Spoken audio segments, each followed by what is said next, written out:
হে দর্শক, history of রিমাতে স্বাগতম। তো গল্পে যাওয়ার আগে আমাদের এই যাত্রায় আপনিও সঙ্গী হন। দয়া করে চ্যানেলটি সাবস্ক্রাইব করুন এবং একটি লাইক দিয়ে আমাদের অনুপ্রাণিত করুন।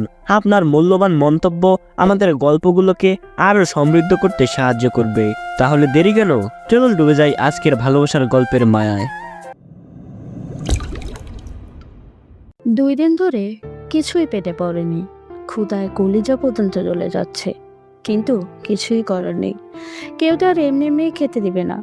12 বছরের একটি ছেলে কতক্ষণই আর না খেয়ে থাকতে পারে। দুনিয়া বড়ই নিষ্ঠুর। কতজনের কাছে গেছে কাজের বিনিময়ে খাবার চাইতে, কিন্তু সবাই তাকে দূর দূর করে তাড়িয়ে দিয়েছে।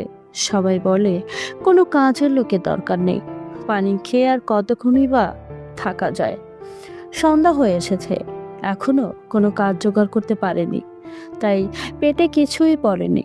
একটু পানি খেয়ে রাস্তায় ফুটপাতে গায়ে এলিয়ে দিল ছেলেটির নাম আকাশ। ব্যাস, এতটুকুই তার পরিচয়।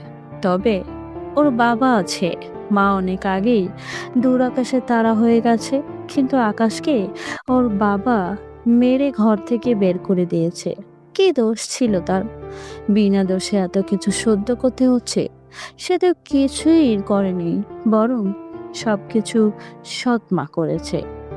খোলা আকাশের নিচে শুয়ে আকাশের তারা থেকে তাকিয়ে ভাবছে এসব কথা। এসব ভাবতে ভাবতেই যে কখন তার চোখ পানিতে ভরে এলো সে নিজেও জানে না। আকাশের খুব চিৎকার করে বলতে ইচ্ছে করছে, আম্মু, কেন ছেড়ে চলে গেলে আমায়? একটু এসে দেখে যাও, তোমার বাবু ভালো নেই।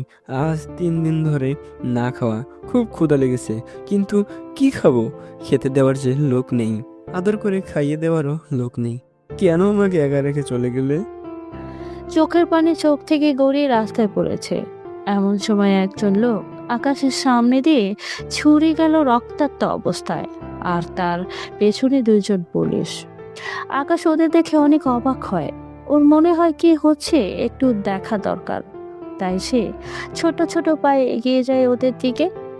কিছুদূর যেতেই আকাশ দেখতে পায় লোকটা মাটির নিচে মাটিতে পড়ে আছে, আর পুলিশ দুটো গান পয়েন্ট করা এগোচ্ছে। কত বছর পর তোকে পেয়েছে, এবার আমার প্রমোশনকে কে আটকায়? পুলিশের একজন নাম জাবির। সে মোবাইল বের করে কমিশনারকে ফোন দিয়ে আর বলে, স্যার, আমরা কবিরকে ধরে ফেলেছিলাম, কিন্তু আমার সাথে যে ছিল তাকেও গুলি করে মেরে দেয়, তাই আমিও তাকে এনকাউন্টার করে দিয়েছি স্যার। ফোন কেটে দেয় জাবির। জাবিরের সাথে থাকা লোকটা জাবিরের দিকে করুণ চোখে তাকিয়ে থাকে। সে কিছু বলার আগেই ডিসকাউ করে বুকের বাঁ পাশে গুলি করে দেয় জাবির। সরি, তাতেও তুই আমার সম্পর্কে অনেক কিছু জেনে গেছিস, তাই এমনটা করতে হলো। মাফ করে দিস প্লিজ। তো আমরা কোথায় ছিলাম? কবিরের দিকে তাকিয়ে, তুই একটা সাইকো জাবির। এভাবে কত দিন লুকিয়ে থাকবি? একদিন তোর সব কিছু সামনে আসবে। আমি ভবিষ্যৎ সম্পর্কে ভাবি না, তাই কাজটা ফিনিস তো করি আগে। আর তুইও আমাকে মাফ করে দিস। ভূত হয়ে যান, পিছু পড়িস না আবার। আকাশে সব লুকিয়ে দেখছিল আড়াল থেকে। তার মনে হচ্ছে পুলিশ লোকটা খারাপ, তাই সে বেশি কিছু না ভেবে তার পাশে পড়ে থাকা পাথর হাতে নিয়ে গায়ের সব জোর দিয়ে মেরে দেয়। জাবির যখন গুলি করবে ঠিক তখনই একটা পাথর এসে জাবিরের মাথায় লাগে, এতটাই জোরে যে তার সামনে সবকিছু কাল হয়ে আসে, হাত থেকে গান পড়ে যায়, মাথা ধরে বসে পড়ে। আকাশ আড়াল থেকে বেরিয়ে শুয়ে থাকা লোকটিকে বলে, তাড়াতাড়ি পালিয়ে যান আপনি। এটা শুনে লোকটা আকাশের দিকে তাকালো। সে দেখে একটা ছেলে দেখতে সুন্দর, কিন্তু জামা কাপড় অনেক ময়লা। কবির ভাবে সে যদি পালিয়ে যায় তাহলে যাবে তো এই ছেলেটাকে ছাড়বে না। তাই কবির গিয়ে আকাশের হাত ধরে আর বলে, ও অনেক ভয়ঙ্কর, তুই আয় আমার সাথে, বলে হাত ধরে টানতে টানতে নিয়ে যাচ্ছে। কিছুদূর যেতে আকাশের শরীরের বাকি শক্তিটুকু ফুরিয়ে গেল। 3 দিন ধরে না খাওয়া, তাই রাস্তায় পড়ে গেল। অনেক কষ্ট হচ্ছে তার, যেন মৃত্যুর খুব কাছাকাছি চলে এসেছে। অনেক পানির পিপাসা পেয়েছে, তাই পানি পানি করতে লাগলো। কবির এটা দেখে একটু ভয় পেয়ে যায়, তাই আকাশকে কোলে করে পাশের একটা দোকানে নিয়ে যায়, একটা কেক আর পানি কিনে দেয়। একটু করে কেক আর একটু পানি খাওয়াচ্ছে। সে আকাশকে দেখে বুঝতে পেরেছিল সে ক্ষুধার্ত। রাত 12টা। কবির আর আকাশ বাসে বসে আছে, উদ্দেশ্য ঢাকা। আকাশ কবিরের ঘাড়ে মাথা রেখে ঘুমিয়ে আছে। আকাশও চায় না এখানে থাকতে, মুখোমুখি হতে চায় না তার বাবা মায়ের। কিছুক্ষণ আগে আকাশ একটু সুস্থ তখন। কি নাম তোর? আমাকে কেন বাঁচালি? আমার নাম আকাশ। আমার মনে হলো ওই পুলিশটা খারাপ, তাই। তোর বাড়ি কোথায়? বাবার নাম কি? একটু ভেবে বলে, আমি একা, আমার কেউ নেই। আমি একা, থাকার কোনো জায়গাও নেই। কবির আকাশের মুখটা আলতো শুয়ে বলে, ভালোই মিথ্যা বলতে পারিস তো। আমি মিথ্যা বলিনি। মানুষের মুখে মিথ্যা বলতে কিন্তু চোখ নয়। তুই চাইলে আমি জিজ্ঞেসও করব না, তবে তুই চাইলে আমি তোকে আমার হাতে নিতে পারি। বল, যাবি আমার সাথে? কবির হচ্ছে একজন গ্যাংস্টার। পরিবার বলতে কেউ নেই, সবাই মারা গেছে। না, সবাইকে মেরে ফেলা হয়েছে। মেরেছে ডাক মাফিয়া। সকালের মিষ্টি সূর্যের আলো আকাশের চোখে পড়তেই ঘুম ভেঙে গেল। আকাশ দেখলো সে কবিরের হাতের উপর শুয়ে আছে, আর তার হাত আকাশের মাথার উপর। আকাশের যেন আজ অনেক শান্তি লাগছে। কিছুক্ষণ পর কবিরের ঘুম ভাঙলো। বাস স্টেশনে থামার সাথে সাথে 5-6টা গাড়ি এসে থামলো স্টেশনে। আকাশের হাত ধরে নিচে নামলো। গাড়ি থেকে অনেক লোক নামলো, আর একজন ছুটে আসলো কবিরের কাছে। স্যার, আপনি ঠিক আছেন তো? আমরা অনেক টেনশনে ছিলাম। আমি ঠিক আছি। আর এ আমাকে বাঁচিয়েছে, তাই আজ থেকে এই আমার ছেলে আকাশ, আকাশ চৌধুরী।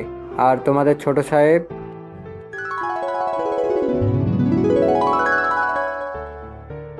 12 বছর পরে Dubai Chowdhury group and company রহমত মিয়া ছুটছে বসের কেবিনের দিকে।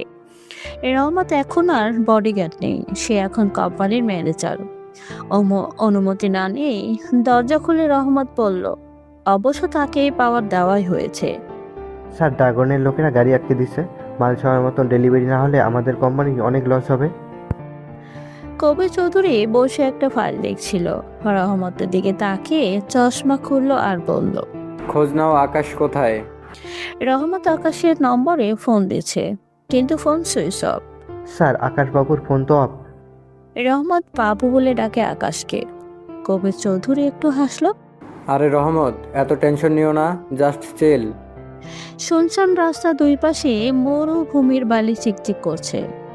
2 গাড়ি ভর্তি মাল। বস, আমরা প্রায় পৌঁছে গেছি। ড্রাগনের চেলা ফোনে। তোদের কয়জন আছিস? বস, আমরা 10 জনের মতো আছি। সাবধানে মাল গোডাউনে রেখে দিবি। এসব বলছে এমন সময় হঠাৎ করে একটা গুলি এসে চেলার পাশে বসা লোকটার মাথায় লাগে। চেলা বলতে ভালো লাগছে না, ওর নাম রহিম। এতে রহিমের হাত থেকে ফোনটা পড়ে যায়। সে দেখে ওর পাশে বসে থাকা লোকটির কপাল ফুটো হয়ে গেছে, আর তার সামনে গ্লাস ফুটো হয়ে আছে। তাই সে ফুটো অনুসরণ করে সামনের দিকে তাকায়। এদিকে ড্রাগন ফোনে হ্যালো হ্যালো করেই যাচ্ছে। রহিম দেখলো তাদের সামনে একটা লেমনগিরি কার, আর গাড়িতে হেলান দিয়ে কেউ দাঁড়িয়ে আছে, মুখে সিগারেট, এক হাত দিয়ে খাচ্ছে আর অন্য হাতে একটা M4A1 গান, তার ঘাড়ের সাথে হেলান দিয়ে রাখা। ছেলেটি দেখতে সুন্দর, মুখে খোঁচা খোঁচা দাড়ি, লম্বা 6 ফিটের মতো, কালো প্যান্ট, সাদা শার্টের উপরে কালো ব্লেজার, আবার কালো শু, চুলগুলো স্টাইল করা, চোখে কালো সানগ্লাস, সব মিলিয়ে যেন ম্যান ইন ব্ল্যাক। আকাশ, হ্যাঁ, এটাই আকাশ চৌধুরী। ড্রাগনের লোকের গাড়ি থামিয়ে সবাই গাড়ি থেকে নেমে দাঁড়ালো। যা সবাই, ওর লাশ দেখতে চাই আমি। রহিম চিৎকার করে সবাই যে যার মতো ছুরি, কারাটি, রামদা এসব নিয়ে ছুটে আসছে আকাশের দিকে। আকাশ গানটা গাড়িতে রেখে সিগারেট টানতে টানতে হেঁটে সামনের দিকে এগোচ্ছে। একজন আকাশকে রামদা দিয়ে মারতে আসলে ওর পেটে একটা খুশি মেরে ওর কাছ থেকে রামদাটা নিয়ে লোকটার গলায় চালিয়ে দেয়, আর তার মাথাটা নিচে গড়িয়ে পড়ে। এটা দেখে বাকি সবাই একটু ভয় পেয়ে দাঁড়িয়ে যায়। এখন বুঝতে পারছি সকাল থেকে হাত কেন চুলকাচ্ছিল। ওই তোরা দাঁড়িয়ে গেলি কেন? আমার কাছে তোদের সাথে গল্প করার টাইম নাই, so come and finish me. বলে এবার মুখে সিগারেট দিল আকাশ। এবার একেবারে সবাই চলে আসলো আকাশের কাছে। হাতটা লাশ রাস্তায় পড়ে আছে, আকাশের জামা কাপড়ের মুখে রক্ত লেগে আছে। সিগারেট শেষ হয়ে এসেই তাই নিচে ফেলে পা দিয়ে পিষে দিল। ট্রাকের সামনে রহিম দাঁড়ানো আছে, সে তো ভয়ে আত্মরা হয়ে গেছে। আকাশ ওর দিকে তাকালো, হাত উঁচু করে ডাক দিল রহিমকে। রহিম মাথা নাড়িয়ে বলল, দূর শালা, আয়, তোকে কিছুই করব না, তোকে আমার পছন্দ হয়েছে রে। আকাশ পেছনে নিজের গাড়ির কাছে চলে গেল। রহিম এখনো আগের জায়গায় দাঁড়ানো। ওই তোকে আসতে বলছি না এখানে? আকাশ একটু রেগে রহিম ভয় পেয়ে আকাশের কাছে চলে এলো। কোমর থেকে একটা গান বের করে রহিমকে দেয়। নিজের চশমা খুলে নেয় আর বলে, নে এবার মার। রহিম একবার আকাশের চোখের দিকে তাকায় আর একবার হাতের গানের দিকে। দূর, তোর দ্বারা হবে না। বলে আকাশ রহিমের বুকে গুলি করে দেয়, বলতে থাকে, কত সময় পেয়েছিস, এর মধ্যে আমাকে মেরে দিতে পারতিস, কিন্তু আকাশ নিজের শার্ট ব্লেজার খুলে নিচে ফেলে দেয়। আকাশের জিম করা বডি বেরিয়ে আসে। গাড়ি থেকে পানির বোতল নিয়ে মুখ ভালো করে ধুয়ে নেয় আর পকেট থেকে ফোন বের করে রহমত মামাকে ফোন করে। আকাশ রহমতকে মামা বলে ডাকে। হ্যালো মামা। বাবু তুই কোথায়? ফোন অফ কেন? আর এদিকে আমাদের সর্বনাশ হয়ে গেছে। মামা, তুমি কি করে ভাবলে এই আকাশ চৌধুরী বেঁচে থাকতে আমাদের সর্বনাশ হবে? নতুন রাস্তায় লোক পাঠিয়ে ট্রাক নিয়ে যাও। রাখলাম, বাই। অফিসে তো রহমত বলেছিলাম টেনশন নিও না। হাসতে হাসতে কবির চৌধুরী আপনিও যেমন, আপনার ছেলেটাও তেমন। বলির আগে কচকচ করতে করতে গেল রহমত। আসলে রহমত কবির চৌধুরীর বন্ধুর মতো, আর আকাশকে নিজের ছেলের মতোই ভালোবাসে। পরিবার বলতে আছে স্ত্রী, একটা মেয়ে, একটা ছেলে, কিন্তু তারা সবাই বাংলাদেশে। এটা দেখে কবির চৌধুরী আরো জোরে হাসতে লাগলো। ম্যাডাম ম্যাডাম, অনেক বেলা হয়ে গেছে, এবার উঠেন, বড় সাহেব আপনাকে ডাকছে। ওই ভাগ এখান থেকে, সকালে উঠেই তোর মতো ছোট লোকদের চেহারা দেখতে মন চায় না। কাজের লোকটি বাইরে চলে গেল। কম্বলের মধ্যে থেকে বেরিয়ে এলো একটা মেয়ে, দেখতে অনেক সুন্দর, ঠিক যেন পরে। ডান গালে একটা তিলও আছে। নাম তাইবা মনি। তার বাবা তাকে মনিরাই বলে। ধনী বাবার একমাত্র মেয়ে, আদর পেয়ে বাদর হয়ে যাওয়া প্রাণী এটা। বাবার পাওয়ার দেখে চলে সব সময়, অহংকারে যেন পা মাটিতে পড়ে না। ওর বাবা দেশের নামকরা বিজনেসম্যান আরমান আহমেদ। মা ছোটবেলায় মারা গেছে, কিন্তু একে প্রথম দেখাই ছেলে মনে হবে সবার, কারণ পোশাক ছেলেদের মতোই পরে। মনিরা ফ্রেশ হয়ে নিজে এসে দেখে তার বাবা তার জন্য খাবার টেবিলে অপেক্ষা করছে। Good morning papa. Good morning my princess. তো ঘুম কেমন হলো? ভালো। তবে আমি তোমাকে কতবার বলেছি যে কোনো ছোট লোক যেন আমার ঘরে না ঢোকে। সামনে দাঁড়ানো কাজের লোকদের দিকে তাকিয়ে বলল। হয়েছে, এখন খেয়ে নাও। আরমান আহমেদ তার মেয়ের প্লেটে খাবার দিয়েছে। মনিরা খাচ্ছে, এমন সময় তার কাশি লাগে। তার গ্লাসে পানি নেই, জগ একটু দূরে, তাই একটা কাজের মহিলা জগ এনে গ্লাসে পানি ঢেলে দেয়। আর ঠিক তখনই ঠাস ঠাস করে একটা চড় মেরে দেয়। মনিরার কাশি লাগায় একটা কাজের লোক এসে গ্লাসে পানি দিতে গেলেই মনিরা ওই লোকটিকে কষে একটা থাপ্পড় দেয়। কত বড় সাহস তোর, তুই আমার গ্লাসে হাত দিস? তোকে আমি। আবার চর মারতে গেলে আরমান আহমেদ ওকে আটকায় আর ইশারায় কাজের লোকদের চলে যেতে বলে। মনিরা তার বাবার দিকে তাকিয়ে বলে, মনিরা, এটা কিন্তু অনেক বাড়াবাড়ি। আচ্ছা, তুমি তো ওদের দেখতে পারো না, তাহলে ওদের বিদায় করে দিলে কি বলো?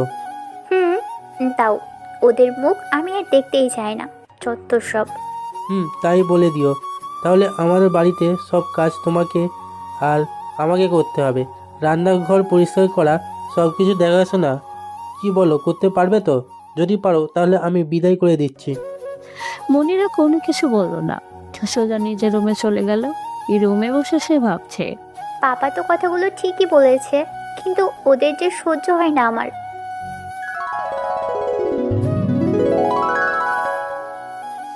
রাতে কবির চৌধুরীর বাড়িতে সোফায় বসে টিভি দেখছে। তখন আকাশ দরজা খুলে পেছন দিয়ে বিনা শব্দে নিজের রুমের দিকে যেতে লাগলো। আকাশ এদিকে আয়। ইস, কিভাবে বড় আব্বু, তুমি তো অন্য দিক দিয়ে ফিরেছিলে। আকাশ কবির চৌধুরীকে বড় আব্বু বলে ডাকে, কারণ তার আব্বু আছে সেই শুধুমাত্র আকাশের আব্বু। ভুলে যাস না আমি তোর কে হই, আর তোকে সেই ছোটবেলা থেকে চিনি আমি, তাই আমার সাথে চালাকিতে পেরে উঠবি না। আচ্ছা বলো, কি বলবা? অনেক টায়ার্ড আছি। ফৌজি আর বিয়ের ডেট চলে এসেছে, তাই 2-1 দিনের মধ্যে রহমত আর তোকে বাংলাদেশ যেতে হবে। সব কিছু গুছিয়ে নে। তুমি যেটা বলবা সেটাই হবে। ফৌজিয়া রহমত মিয়ার মেয়ে। এখন যা, ফ্রেশ হয়ে খেতে আয়। ওকে। আকাশ কখনো কবির চৌধুরীর কথা অবাধ্য হয় না। বলি আকাশ চলে গেল। রুমে গিয়ে শাওয়ার নিয়ে বাইরে এসে ফোনটা হাতে নিল। ডাইনি নামে একটা নম্বরে কল দিল। এটা ফৌজিয়া। আকাশ তাকে ডাইনি নামেই ডাকে, নিজের বোনের মতোই ভালোবাসে। ফৌজিয়া দেখতেও অনেক সুন্দর, অনেক ভদ্র, মনে কোনো অহংকার নেই। হ্যালো ভাই। কি রে ডাইনি, কেমন আছোস? ভালোই। ভালোই তো থাকবেই, কারণ আমাদের জ্বালিয়ে তোর তো হয়নি। এখন আমাদের ভোলা ভালা 2 ভাইটাকে শেষ করবি। বুঝেছি, তোর মার খাইতে ইচ্ছা করছে, তো কবে আসবি? পরশু। বল কি কি লাগবে আমার একমাত্র বোনটার? আমার কিছু চাই না, তুই আসলেই হবে। মামি, রিমন ওরা কোথায়? সবাই কাজে ব্যস্ত, আমি বসে বোর হচ্ছি, তুই তাড়াতাড়ি আয়। Okay bye. বলে রেখে দিল। ওরা কেউ আকাশের প্রফেশন সম্পর্কে কিছুই জানে না, মানে আকাশ যে গ্যাংস্টার এটা ওরা জানে না। ওরা সবাই জানে আকাশ একটা ভদ্র ছেলে যে কিনা ব্যবসা সামলাচ্ছে। পরের দিন মনিরাকে আরমান আহমেদ ঘুম থেকে ডেকে তুললো। ফ্রেশ হয়ে নাস্তা করে গাড়ি নিয়ে কলেজে বেরিয়ে পড়লো। নিজের গাড়ি নিয়েই চালাচ্ছে কলেজে যাওয়ার জন্য। মনিরা অনার্স প্রথম বর্ষের ছাত্রী, আর সাথে আছে বাপের দান করা কয়টা বডিগার্ড। কলেজে মন খারাপ করে বসে আছে, কারণ তার বেস্ট ফ্রেন্ডের বিয়ে কয়দিন পরে, আর সেটা হলো ফৌজিয়া। হঠাৎ কলেজে বিপির ভাই রনির মনিরার কাছে এসে বলল, হাই মনি, কেমন আছো? একে দেখলেই যেন মনিরার গা জ্বলে যায়। সবসময় মেয়েদের শরীর টাচ করার ধান্দায় থাকে, তবুও মুখে হাসি এনে বলল, মার খেতে না চাইলে ফুট এখান থেকে। হেই বেব, কি বলো এগুলা? কাছে এসে রবিন একটু কাছে আসায় মনিরা একটা থাপ্পড় মেরে বলে, কুত্তার বাচ্চা, বলছি এখান থেকে চলে যেতে, তা না করে তুই আমার দিকে এগিয়ে এসেছিস। সাহস কত বড় তোর!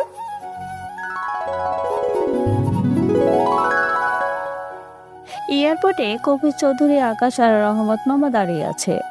রহমত, খেয়াল রেখো আমার কলিজাকে তোমার সাথে পাঠাচ্ছি, জানোই তো ও আমার দুনিয়া। আকাশ চুপচাপ এসব শুনছে। যার দুনিয়া হতে চেয়েছিল সেই তো দূরে ঠেলে দিল, কিন্তু ইনি। আকাশ কবির চৌধুরীকে জড়িয়ে ধরল আর বলল, নো টেনশন বড় আব্বু, মামা আছে তো। কি বলো মামা? স্যার আমি আসি তো, আমি থাকতে বাবুর কিছু হতে দেব না। আর নিজের খেয়াল রেখো, আর সময় মতো চলে আসবা, কেমন? আর গিয়ে ভদ্র ছেলে হয়ে থাকবে, ভুলে যাবি না, ওটা কিন্তু তোরও ভারী।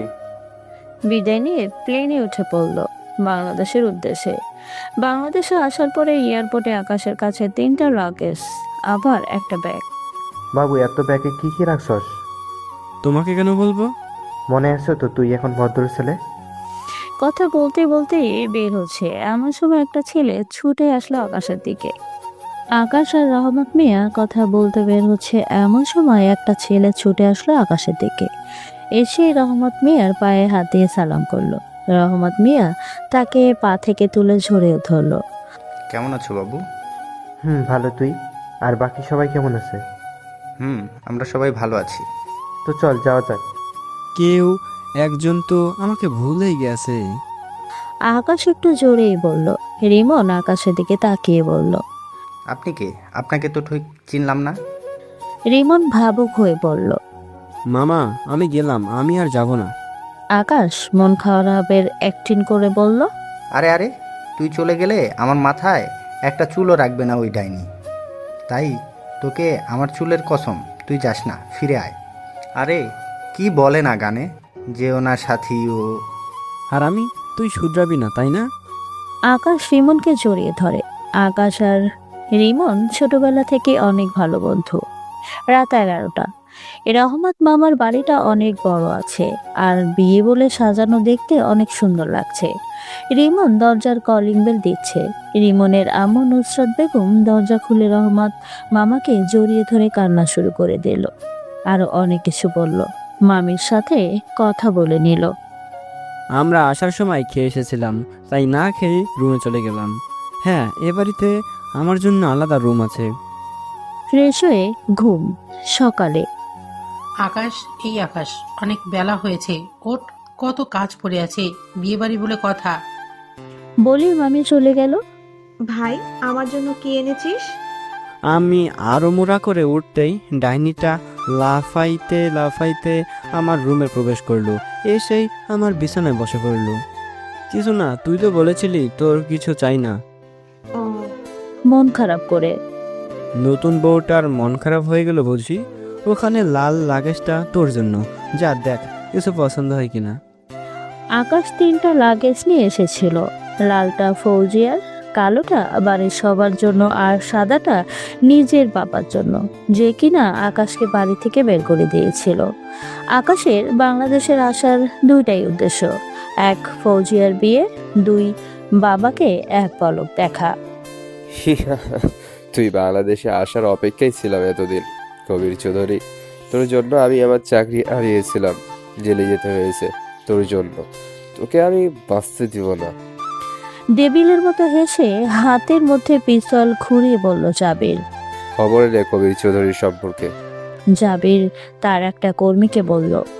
আকাশ সকাল থেকে কাজ করছে, এমন ভাবে আছে যে কেউ বুঝবে না যে সে একজন কোটিপতি। একটা টি শার্ট, একটা প্যান্ট আর 1 জোড়া স্যান্ডেল পরা। দেখে মনে হচ্ছে না, কেমন মনে হচ্ছে আপনারাই ভেবে নিন। ফৌজিয়া বাইরে এসে উকি মারছে। আকাশ সেটা খেয়াল করেছে। সে আকাশের কাছে চলে আসলো আর বলল, ভাই। আকাশের হাত ধরে করুণ লোকে তাকালো। আকাশ একটু হেসে বলল, বল কি লাগবে। আকাশ জানে ফৌজের এমন লোক মানে ওর কিছু চাই, কারণ নিজের বোন ভাবে তাকে, তাই তার সব কিছুই জানা কর্তব্য। ইস, আমার যে কেন একটা বোন থাকলো না। ও শপিং মলে আসবে আজকে, আমিও যাব। প্লিজ কিছু কর। যেতেই হবে? হুম। মাথা নাড়িয়ে, তুই যে কি, মামা মামিকে কি বলবো এখন? যাই না, প্লিজ প্লিজ ভাই, তুই কত ভালো, কিউট বিউটি সোনা ময়না জিয়া। এ থাম, ভাবতে দে আগে।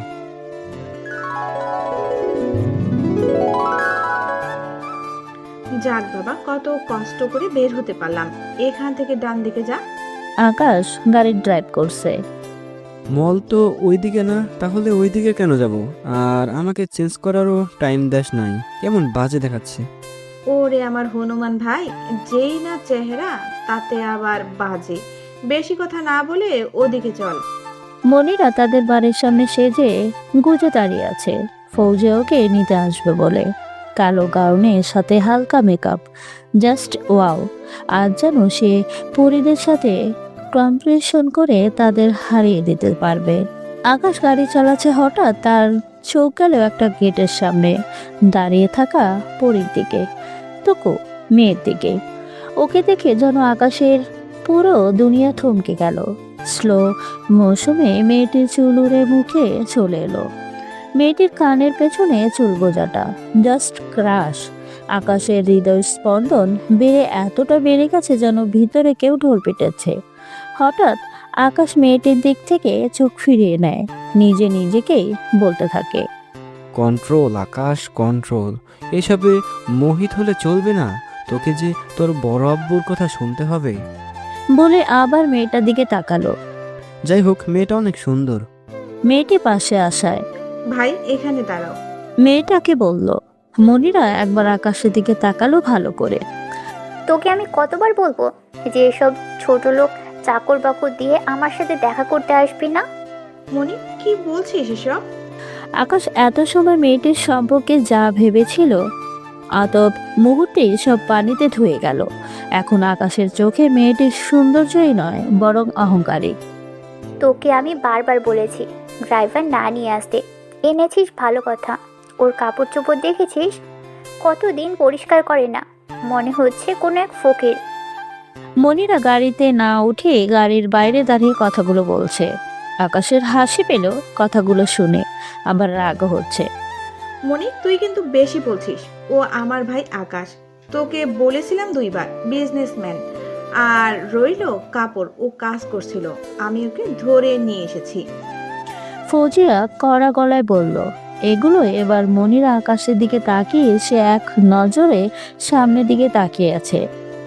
সরি, আসলে আমি বুঝতে পারিনি, ভুল হয়ে গেছে। আকাশ কিছু বলছে না, এক স্টাইলে সামনের দিকে তাকিয়ে আছে, চোখ দুটি রাগে লাল হয়ে গেছে। সরি বললাম তো, আরে কিছু তো বলুন।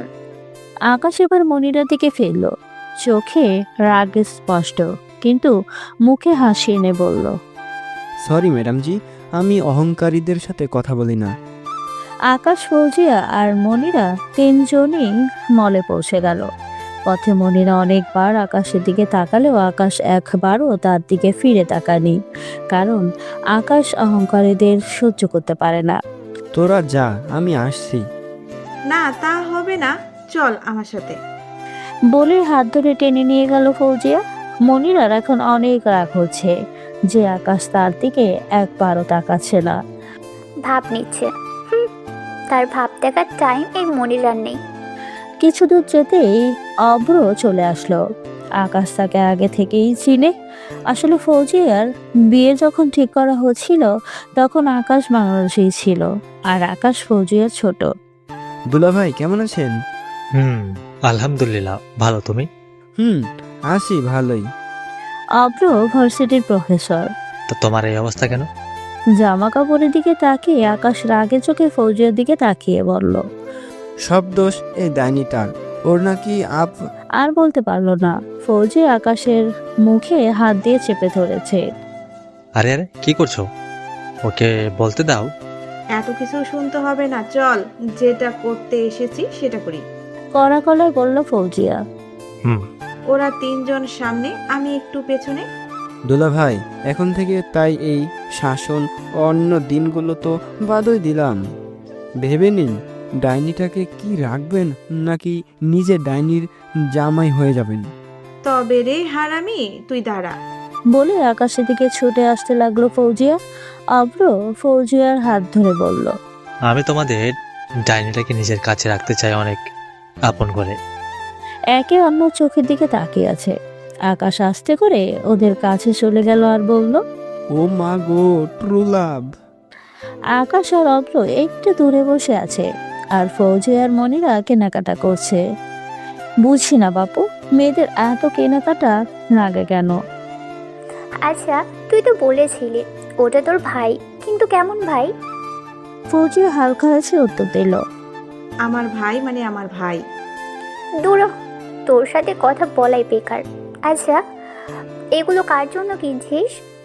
চল তোকে একটা জিনিস দেখাই। ভাই, এখানকার সব থেকে কম দামি টি শার্টটা দেন তো। দোকানে একটা টি শার্ট বের করে দিল, যেটা দেখলে কেউ পছন্দ করবে না।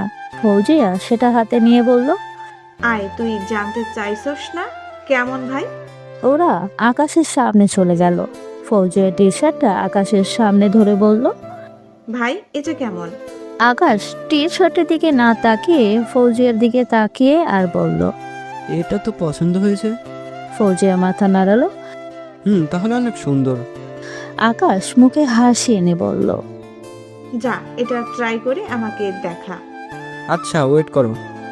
আকাশ ওটা নিয়ে টয়লেট রুমে চলে গেল। অভ্র ফৌজিয়ার দিকে তাকিয়ে আছে। দেখছিস কেমন ভাই আমার? হয়তো আপন না, তবে আপনের থেকেও আপন, যে আমার জন্য, আমার মুখের হাসির জন্য সব করতে পারে। অভ্র এবার বুঝতে পারছে কি হচ্ছিল এখানে। আকাশ ওটা গায়ে দিয়ে বের হয়ে পড়ল। কেমন? ফৌজিয়া বলল, সে কি বাজে দেখা যাচ্ছে, এক্ষুনি খোল। কি বলিস বাজে মানে? তোর না পছন্দ হয়েছিল?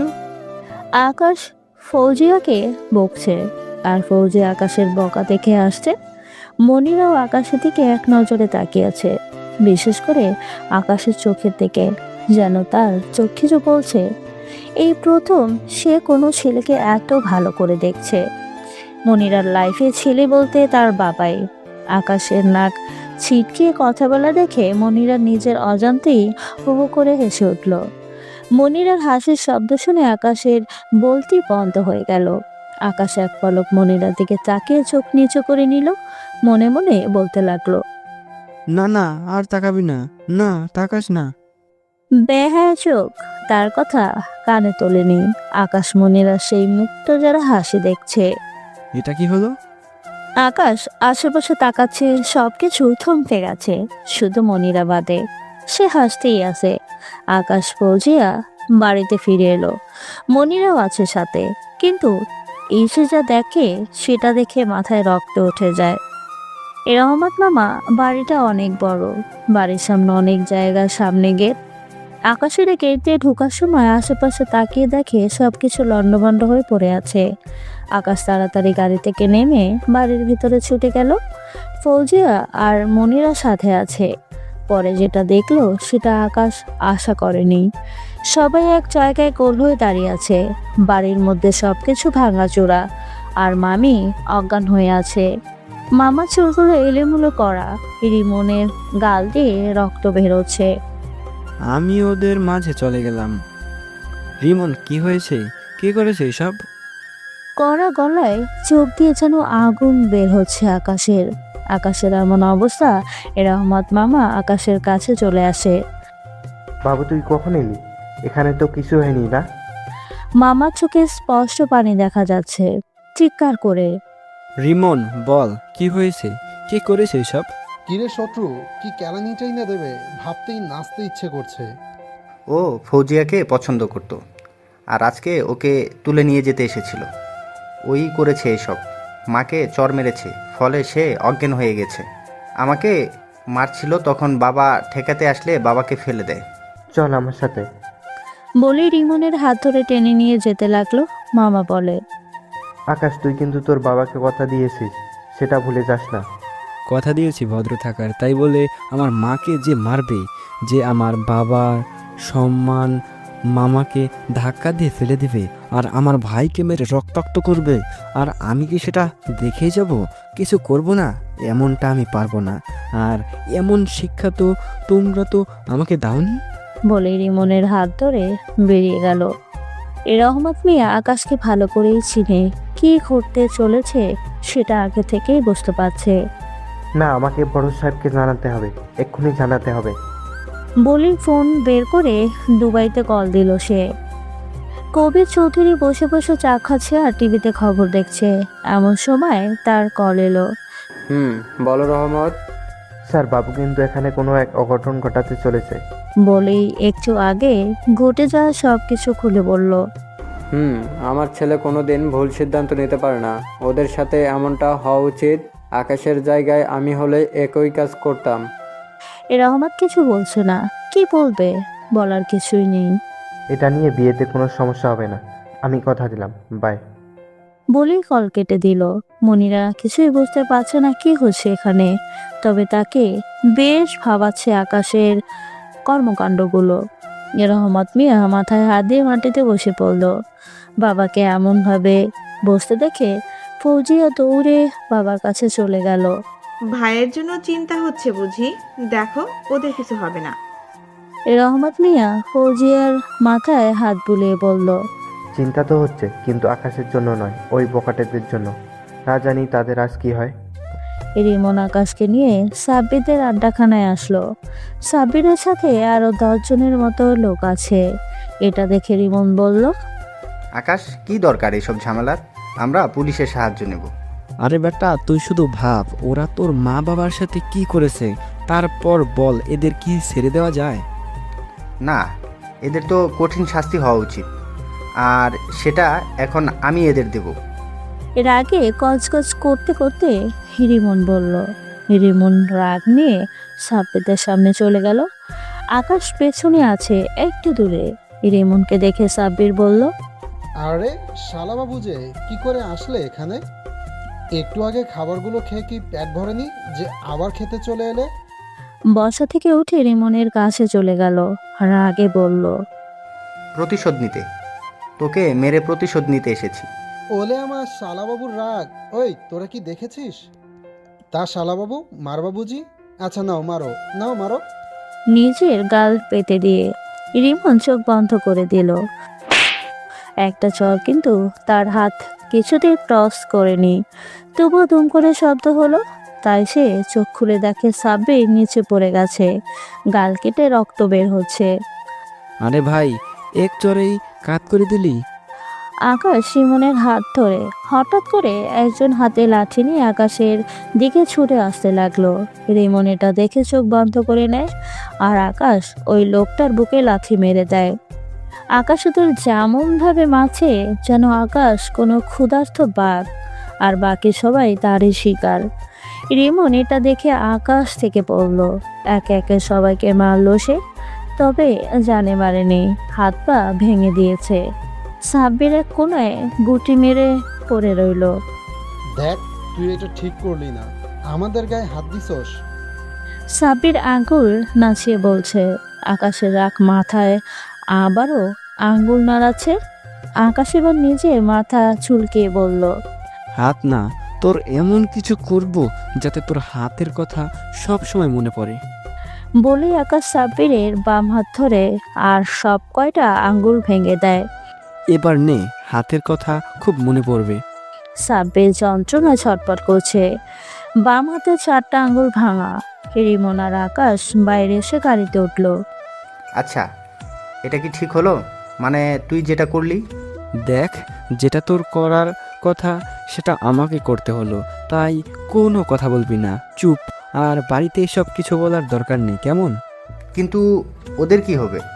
কি আর হবে, হসপিটালে ফোন করে অ্যাম্বুলেন্সকে আসতে বলে এখানে। রহমত মামা মাথায় হাত দিয়ে বসে আছে সোফায়। মামির জ্ঞান ফিরেছে কিছুক্ষণ আগে। ফৌজিয়া তার পাশে বসে আছে, মনিরাও পাশে বসে আছে। সবাই অপেক্ষা করছে রিমনরা কখন আসবে। আকাশ গাড়ি পার্ক করছে, তাই রিমন আগেই ঘরে প্রবেশ করলো। রিমনকে দেখে মামি ছুটে রিমনকে জড়িয়ে ধরে, কিছু হয়নি তো তোর? মাথায় হাত দিয়ে বলল, ইস, কতখানি কেটে গেছে। আম্মু ঠিক আছে, এত চিন্তা করো না। তখন আকাশ আসলো। রহমত মিয়া আকাশকে বলল, কেমন আছে? আকাশ উত্তরে শুধু হাসলো। রহমত মিয়া বলল, যাক, তাহলে কেউ মারেনি। এখানে যদি আকাশ উত্তরে বলতো যে খুব ভালো আছে, তাহলে ওরা সবাই বৃন্দাবনে পাড়ি দিয়েছে। মনিরা চোখ ছোট ছোট করে এদের দুজনকে দেখছে আর ভাবছে, কিছু তো আছে যে সবাই বুঝতে পারছে না, তবে আমি জেনেই ছাড়বো। Mister attitude. রাতে খাবার টেবিলে সবাই একসাথে খাবার কাছে। মনিরাও আছে, ওনাকেই এখানেই থাকবে বিয়ের কদিন। আকাশের সামনে চেয়ারেই বসে আছে সে, খাচ্ছে আর আকাশকে পর্যবেক্ষণ করছে। আকাশ, কালকে ফৌজিয়ার গায়ে হলুদ, অনেক কাজ, তাই তাড়াতাড়ি উঠবি বলে দিলাম। তবে তুমি না ডাকলে উঠবো না। আচ্ছা বাবা, ডেকে দিব। মামি হেসে বলল। মনির এখন কেমন করে সন্দেহের চোখে আকাশের দিকে তাকিয়ে আছে। এটা আকাশ অনেক আগে থেকেই খেয়াল করেছে, আর না পেরে আস্তে বলে উঠল, নিচের দিকে তাকিয়ে খা, আমার দিকে কি? দাঁতে দাঁত চেপে রুমে আকাশ শুয়ে আছে, ঘুমাবে এমন সময় একটা ফোন এলো। এটা আকাশের খবরই। হ্যাঁ বল। স্যার, বিজনেসম্যান আরমান আহমেদ, সে আপনার বাবাকে হুমকি দিচ্ছে তার পদ থেকে সরে যেতে। আপনার বাবার জন্য নাকি তার বিজনেসে লজ হচ্ছে। আকাশ একটু ভেবে বলল, আরমান আহমেদের সব খবর, বায়োডাটা আমার চাই, কাল সকালের মধ্যেই, কথাটা যেন মনে থাকে। পরের দিন বিয়ে বাড়ি, অনেক মানুষ, কিন্তু সবাই সবার কাজে ব্যস্ত। বাড়িটা আজ অনেক সুন্দর লাগছে, ভেতর থেকেও বাইরে থেকেও। কেননা আছে বাড়ির একমাত্র মেয়ের গায়ে হলুদ। কত আত্মীয় স্বজন এসেছে দূর দূরান্ত থেকে। তবে একটা কথা ভেবে রহমত মিয়ার চোখ দিয়ে পানি পড়ছে, সেটা হলো তার কলিজার টুকরা কালকে তার থেকে অনেক দূরে চলে যাবে। তাই মন খারাপ হয়ে ড্রয়িং রুমে সোফায় বসে আছে। মামিও আজ অনেক ব্যস্ত সময় পার করছে। তিনি তার স্বামীকে এমনভাবে দেখে তার কাছে এগিয়ে যায়, কাঁধে হাত রেখে বলে, এটাই নিয়ম, মেয়েদের জন্য তার স্বামীর বাড়িটাই আসল বাড়ি। আর আমাদের মেয়ে তো দূরে কোথাও যাচ্ছে না। তবুও মন মানছে না। দেখেন, আপনি এই বাড়ির কর্তা, আর আপনি যদি এমন করেন তাহলে আমরা কি করব? ফৌজিয়া কি করবে ভেবেছেন? আমি ঠিক আছি, তুমি যাও, ওদিকটা দেখো। এই যা, আকাশ ওকে ডাকতে মনে নাই, এখনো পড়ে পড়ে ঘুমাচ্ছে। যাই আমি, তুমি প্যান্ডেলের দিকে দেখো। বলে যেতে লাগলে রহমত মিয়া মামির হাত ধরে বলে, আজ 9 তারিখ, আকাশ ওখানে গেছে? এটা শুনে মামি সোফায় বসে পড়ল, চোখে হালকা হালকা পানি ভিড় জমেছে। ওহো, আমাদের ছেলেটার মনে অনেক কষ্ট, তাই না? জানো, ওর জন্য আমারও কষ্ট হয়। ভাবি কেন ও আমার আপন ছেলে হলো না, কেন ওর সাথে এমন হলো। রহমত মামি মাথা নিজের কাঁধে নিয়ে বলল, আল্লাহ আকাশের ভাগ্যটা এমন করেই লিখেছে, তাই হয়তো। আঙ্কেল, 9 তারিখে কি আকাশের কি হয়েছে? পেছন থেকে মনিরা বলে উঠল। মামা মামি দুইজন পেছনে ফিরে দেখে মনিরা জিজ্ঞেস দৃষ্টিতে চেয়ে আছে। আরে মণিমা, কখন উঠলা? কিছু লাগবে তোমার? না আন্টি, কিছু লাগবে না আমার, কিন্তু মাত্র আপনারা কিছু বলছিলেন 9 তারিখ। আকাশ কি বলছিলেন এসব? না মা, এসব কিছু না। তুমি কিছু খেয়ে নাও, অনেক বেলা হয়েছে। তুমি ওকে কিছু খেতে দাও। বলে সেখান থেকে চলে গেলেন রহমত মামা। মণি, আসো আমার সাথে। আন্টি, ফৌজিয়া আমাকে ডাকছিল, আমি গিয়ে আগে শুনে আসি। মামা যাওয়ার দিকে এক পলক তাকিয়ে সেখান থেকে ছুটে চলে গেল। ফৌজিয়া, ওই ফৌজিয়া, হারামি, কই তুই? ফৌজিয়ার রুমে গিয়ে চিৎকার করছে মনিরা। ফৌজিয়া ওয়াশরুম থেকে দৌড়ে বের হলো। কি হলো রে, এমন গরুর মতো হাম্বা হাম্বা করছো কেন? বাদ দে সব কিছু, আগে বল আকাশ কোথায়? ফৌজিয়া মনিরার কাছে এসে বলল, কি, আমার ভাইকে খোঁজ করছিস কেন? সামথিং সামথিং নাকি? হো হো করে হেসে বলল। হারামি, মার খাবি নাকি বলবি? চোখ গোল গোল করে মনিরা বলল, কোথায় আবার? দেখ কোথাও কোন কাজ করছে হয়তো। না, ও নাকি বাড়িতে নেই। আঙ্কেল আন্টিকে বললো আজ 9 তারিখ, ও নাকি কোথায় গেছে। 9 তারিখের কথা শুনে ফৌজিয়ার মুখের হাসিটা চলে গেল। সে বিছানায় বসে পড়ল। সবাই এত ব্যস্ত যে আজকের ডেটটা কারো মনেই নেই। কি হলো তোর? আর বল কোথায় গেছে ও? আর আজকে কি? আজকের এই দিনে ওর মা ওকে একা করে চলে গিয়েছিল না ফেরার দেশে। মনিরারও কেন জানি এটা শুনে একটু দুঃখ লাগলো। জানিস, শুনেছিলাম ওর নাকি একটা সুখী পরিবার ছিল, কিন্তু ওর ভাগ্যটাই খারাপ। ওর মায়ের ক্যান্সার ধরা পড়ে, তাতে মা মারা যায়। অনেক চিকিৎসা করিয়েও বাঁচাতে পারেনি। তখন আকাশের বয়স 10 বছর। পরে ওর বাবা নাকি আরেকটা বিয়ে করে। থেমে গেল ফৌজিয়া, তার চোখে পানি ভিড় করেছে। কি হলো, থামলি কেন? বল না, তারপর কি হয়েছে? মনিরা হালকা ইমোশনাল হয়ে, বলছি না ওর ভাগ্য অনেক খারাপ। ওর বাবা আরেকটা বিয়ে করে। কয়েকদিন ভালো থাকলে পরে শুরু হয় সৎ মার অত্যাচার। ঠিক মতো খেতে দিত না, ঘরের সব কাজ করাতো, আর দিন শেষে মিথ্যা বলে ওর বাবার কাছ থেকে মার খাওয়াতো।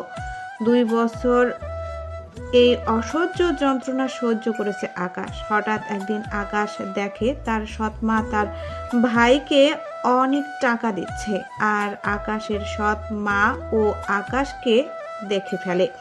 রাতে ওর বাবা বাড়িতে আসলে আকাশের সম্পর্কে অনেক বাজে কথা বানিয়ে বানিয়ে বলে। আরে বলে আকাশ নাকি তার গায়ে হাত তুলেছে, অনেকগুলো দাগ দেখায়, যেগুলো সে নিজেই করেছিল। এসব দেখে আকাশের বাবা আকাশকে প্রচুর মারে, মেরে বাড়ি থেকে তাড়িয়ে দেয়।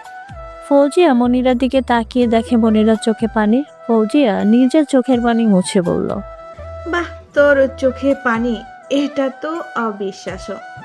একটা মানুষ এত পাষাণ হয় কি করে? সে তো মেয়ে, মায়ের জাত।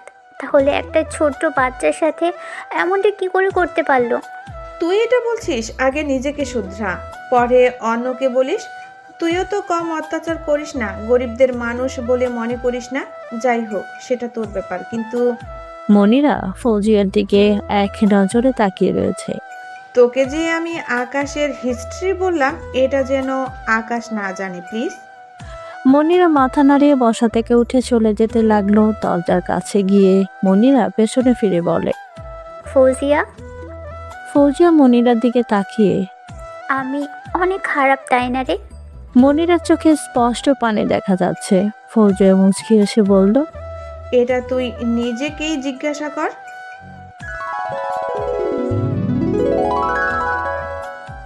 সকাল 11টা বাজে। আকাশ গেট দিয়ে হেঁটে প্রবেশ করছে। চোখ দুটো লাল হয়ে আছে। যত কষ্ট হোক না কেন, ছেলেরা খুব সহজে কাঁদে না। তবে সেটা যদি মায়ের ব্যাপার হয় তাহলে চোখ বাঁধা মানে না। ঠিক এমনটাই হয়েছে আকাশের। পাথর হৃদয় মানুষেরও মায়ের জন্য চোখে পানি পড়ে। আকাশের শার্ট প্যান্টে কাদা লাগানো। আকাশের চেহারা দেখেই বোঝা যাচ্ছে তার মনের অবস্থা কেমন। বাড়ির ভিতরে প্রবেশ করে আকাশ। মামি আকাশের চেহারা দেখে ভয় পেয়ে যায়। মামির সোফায় বসে আছে। আকাশ ফ্লোরে বসে মামির কোলে মাথা রেখে বিনা শব্দে চোখের পানি ফেলছে। ফৌজিয়া মনিরা পাশেই দাঁড়িয়ে আছে। তবে মনিরার যেন কেমন লাগছে আকাশের চোখের পানি দেখে। যখন থেকে আকাশের সম্পর্কে সবকিছু জেনেছে তখন থেকেই যে আকাশের কথা ভেবেই যাচ্ছে। তবে এখন আকাশের চোখের পানি দেখে যেন তারও কষ্ট হচ্ছে। বুকের ভেতরে যেন এক যুদ্ধ চলছে তার। তাতে সব কিছু ক্ষত বিক্ষত হয়ে যাচ্ছে তার ভিতরটা। কিন্তু কেন এমন হচ্ছে তার? মামি আকাশের মাথায় পরম যত্নে হাত বুলিয়ে দিচ্ছে। আকাশ, নিজেকে সামলা। তুই না আমার ভালো ছেলে, আর ভালো ছেলেরা কাঁদে না। আকাশ মামির কোলে মাথা রেখে আমতা আমতা করে বলল, জানো মামি, উনি আজকে আম্মুর কাছে এসেছিল। আজ ফৌজিয়ার বিয়ে। এই দিনটা অনেক কষ্টের হয়। যাদের মেয়ে আছে তাদের কলিজার টুকরা বাড়ি থেকে চলে যায়। সব থেকে কষ্ট পায় বাবার, কারণ প্রতিটা মেয়ে তার বাবার পৃথিবী, বাবার রাজকন্যা। আকাশ নিজেকে সামলে নিয়ে সবাইকে সাহায্য করছে। মামি আকাশকে চোখে চোখে রাখছে সবসময়। কালকে যখন আকাশ বাড়িতে এসে ওই কথাগুলো বলেছিল তখন চারিদিক নিস্তব্ধ হয়ে গিয়েছিল। মনিরা সবার মুখের দিকে তাকিয়ে দেখছে। সে বুঝতে পারছে না সবাই এই কথা শুনে চুপ হয়ে গেল কেন। তখন রহমত মেয়ে এগিয়ে এসে বলল, তুই কি সত্যি বলছিস ওইটা রাহান খানই ছিল? আকাশ ছলছল চোখে রহমত মামার দিকে তাকালো, কিন্তু কিছু বলল না। রহমত মিয়া আকাশের পাশে বসে পড়ল আর আকাশের এক গালে হাত রেখে বলল, সে আসতেই পারে, কারণ তার মা ওনার প্রথম স্ত্রী, আর ওনার ওখানে যাওয়া স্বাভাবিক। আকাশের মাথায় এতটাই চিন্তা, এত বছর পরে কি করে কেন এলেন উনি আমার আম্মুর কাছে। কিছুক্ষণ পরে মামি আকাশকে রুমে নিয়ে যায়। মনিরা এবার বুঝতে পারছে কেন সবাই চুপ হয়ে গেছিল। তবে তার মন আকাশ সম্পর্কে জানতে যাচ্ছে, কৌতূহল জাগছে। আকাশ রুমে গিয়ে বিছানায় বসে পড়ে। এটা দেখে মামি বলে, যা গোসল করে আয়, আমি তোর জন্য খাবার আনছি। আকাশ লক্ষ্মী ছেলের মতো গোসল করে বের হয়ে দেখে মামি খাবার নিয়ে বসে আছে। নে, খেয়ে নে। আকাশ মামির কাছে গিয়ে মামির মুখের দিকে তাকিয়ে রইল। মামি, আম্মু যদি বেঁচে থাকতো তাহলে কি তোমার মতো করে আদর করতো? সব মারাই এমন হয়। আকাশ এটা শুনে কল্পনা করতে লাগলো তার সৎমা তাকে গরম চামচ দিয়ে মেরেছিল, চর মরেছিল, লাঠি দিয়ে মেরেছিল, বাথরুমে এক বসে বসে মামা বলে কাঁদছিল। নে, হাঁ কর। মামি আকাশের মুখের সামনে খাবার নিয়ে বলল। আকাশের চোখে আবার পানি ভিড় করছে। মামির দিকে তাকিয়ে আকাশ খেয়ে নিল। খাওয়া শেষে মামি বলল, এখন রেস্ট নে, নিচে যাওয়ার দরকার নেই। আকাশ, চল গেটের কাছে, টাকা ঝরাতে হবে দুলাভাইয়ের কাছ থেকে। আকাশ একটু হেসে বলল, টাকা দিয়ে কি করবি? আমাকে বল কত টাকা লাগবে, আমি দিয়ে দিচ্ছি। ওই মিস্টার, মনিরা পেছন থেকে বলল, এটা একটা মজা, বিয়ের একটা নিয়ম বলতে পারেন। শুধুমাত্র টাকার জন্য এসব করা হয় না। টাকা গরম দেখায়। মনে মনে আকাশ মনিরার দিকে এক পলক তাকিয়ে রিমনকে বলল, চল। মনিরাকে রেখে ওরা চলে গেল। মনিরা ওদের যাওয়ার দিকে তাকিয়ে রয়েছে আর রাগ হচ্ছে তার। আরে এটা কি হলো আমাকে রেখে? মিস্টার অ্যাটিটিউড, তোরে একবার বাগে পাই, তারপর দেখাবো মজা। নিজের দিকে একবার তাকালো মনিরা। একটা ডিজাইন করা কালো লেহেঙ্গা পরেছে সে, হালকা মেকআপ আর গহনা পরি লাগছে, কপালে একটা ছোট কালো টিপ, আর তাতেই তাকে অসাধারণ লাগছে। যে কোনো ছেলে তার দিকে তাকিয়ে তাকে গিলে খাবে। মনিরা আশেপাশে তাকিয়ে দেখলো অনেকেই তার দিকে তাকিয়ে আছে। তাহলে ওই হারামিটা কেন তাকালো না? এই না না, এসব আমি কি ভাবছি? ও তাকাক আর না তাকাক, তাতে আমার কি? ওই মিস ইগো, ভাবা শেষ হলে এবার আসুন, নাকি আপনাকে আনতে রকেট পাঠাবো? আকাশ একটু দূর থেকে বলল মনিরাকে। এটা শুনে মনিরা একটু অবাক হয়। ওই ইগো মানে কি? হ্যাঁ, এক দৌড়ে আকাশের কাছে এসে আকাশ কিছু না বলে হাঁটতে লাগলো। এটা দেখে মনিরার শরীর রাগে জ্বলে যাচ্ছে। গেটের পরকে অনেক প্রশ্ন করা হচ্ছে। বেচারা অব্র বাসের উপর বাস কাছে। অবশেষে বিয়েটা হয়ে গেল। অব্র তার পরিবার সবার সাথে পরিচয় করিয়ে দিচ্ছে, কিন্তু হঠাৎ এমন কিছু হলো যা আকাশ আশা করেনি। অব্র একজনকে পরিচয় করে দিচ্ছে। ইনি হলো আমার ফুফি জাহানরা বেগম, আর ইনি আমার ফুফা রায়হান খান। আমরা যাদের এগিয়ে চলতে চাই তাদের সামনেই পড়তে চাই না, তাদের সাথে বারবারই দেখা হয়ে যায়।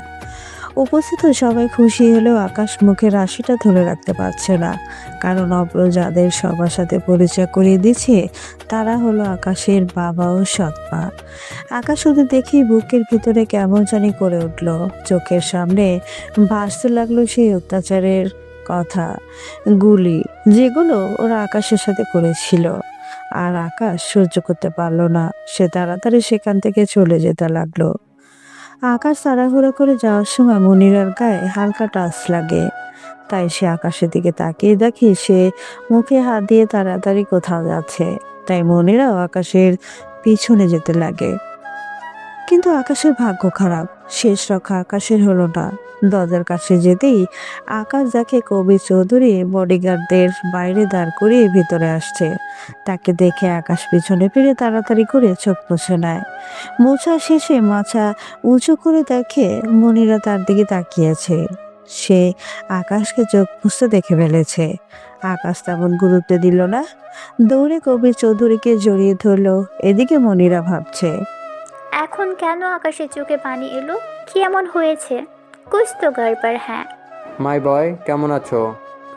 বড় আব্বু, অনেক ভালো আছি। কবির চৌধুরী আকাশকে ছাড়িয়ে মুখের দিকে ভালো করে তাকালো।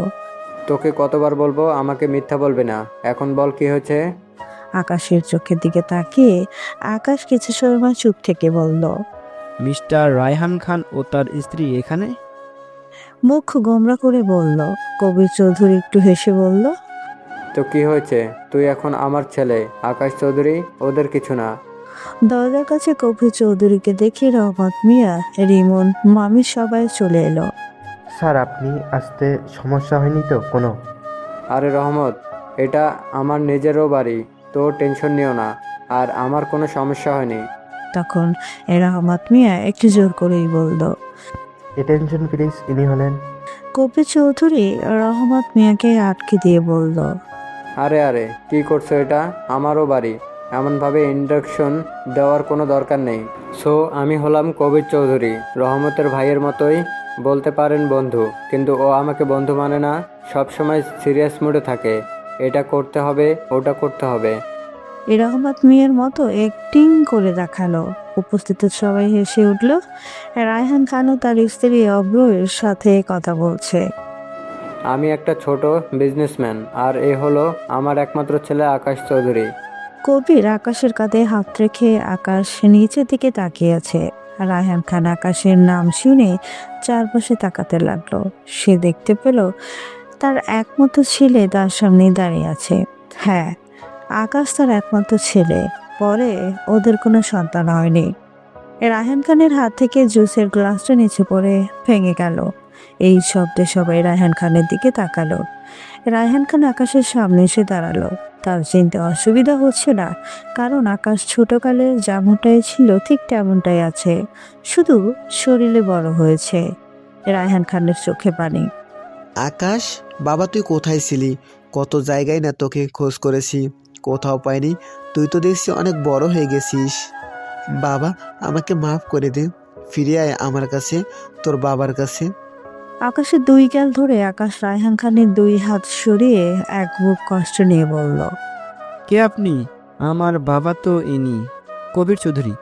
আমি আপনাকে চিনি না, আমি আসছি। বলেই সিঁড়ি বেয়ে উপরের দিকে চলে গেল। আমার ছেলে আমাকে চিনতে পারলো না। হুম, ভালো করেছি, এমনটাই হওয়া উচিত আমার সাথে।